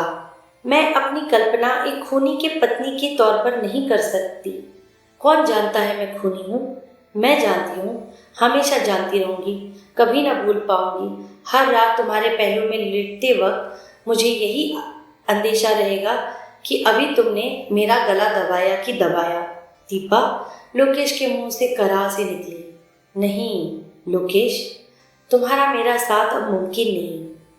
यह तुम्हारा आखिरी फैसला है? हाँ, एक बार फिर सोच लो। मैं सोच चुकी हूँ। हमारे साथ की कोई सूरत नहीं। नहीं, मैंने नाहक एक खून किया। मैंने खामखा एक आदमी की जान ली। हाँ, इस एहसास के साथ जीना मेरे लिए भी मुमकिन न होगा। तुम मुझे न ठुकराओ तो मैं समझूंगा कि कुछ मैंने किया, किसी मिशन की खातिर किया, किसी उद्देश्य की खातिर किया। Sorry Lokesh, forgive me. आखिरी बार पूछ रहा हूँ, हमारे साथ की कोई सूरत? नहीं। फिर मैं पुलिस वालों के साथ ही जाता हूँ। उसने स्टडी की एक दीवार पर से छत से लेकर फर्श तक खींचा पर्दा सरकाया। आगे एक बंद दरवाज़ा था जो बालकनी में खुलता था। दरवाज़ा खोलकर वह बालकनी में पहुंचा। बालकनी का रुख इमारत के मुख्य द्वार की तरफ था। उसने नीचे झांका। ड्राइव में से एक जीप खड़ी थी। उसके देखते देखते इंस्पेक्टर भूप सिंह और सब इंस्पेक्टर माहेश्वरी इमारत से निकले और जीप की तरफ बढ़े। इंस्पेक्टर साहब, लोकेश उच्च स्वर में बोला। दोनों ठिठके। दोनों पुलिसियों ने सिर उठाकर ऊपर देखा। लोकेश ने हाथ हिलाकर उनका ध्यान अपनी तरफ आकर्षित किया। इंस्पेक्टर साहब, वह पूर्ववत उच्च स्वर में बोला, जरा रुकिए, अपने सब इंस्पेक्टर की ख्वाहिश पूरी करते जाइए। क्या? भूप सिंह ने चिल्लाया। इसे कहिए मुझे अपने साथ लेकर जाए, मैं आ रहा हूँ। लोकेश रेलिंग फांद गया। 3 मंजिल ऊपर से लोकेश की शरीर सब इंस्पेक्टर माहेश्वरी के कदमों में आ गिरा। पीछे स्टडी में पत्थर की बेहिस मूर्ति बनी दीपा खड़ी रही। यह कहानी यहीं समाप्त होती है। आपको यह कहानी कैसी लगी ज़रूर कमेंट करके बताइएगा। कहानी में जो कुछ त्रुटियां रह गई हो आप अपने सुझाव के द्वारा हमसे साझा करें। हम उससे और बढ़िया बनाने की पूरी कोशिश करेंगे। धन्यवाद। कहानी जंक्शन को लाइक और सब्सक्राइब करिएगा ज़रूर। धन्यवाद।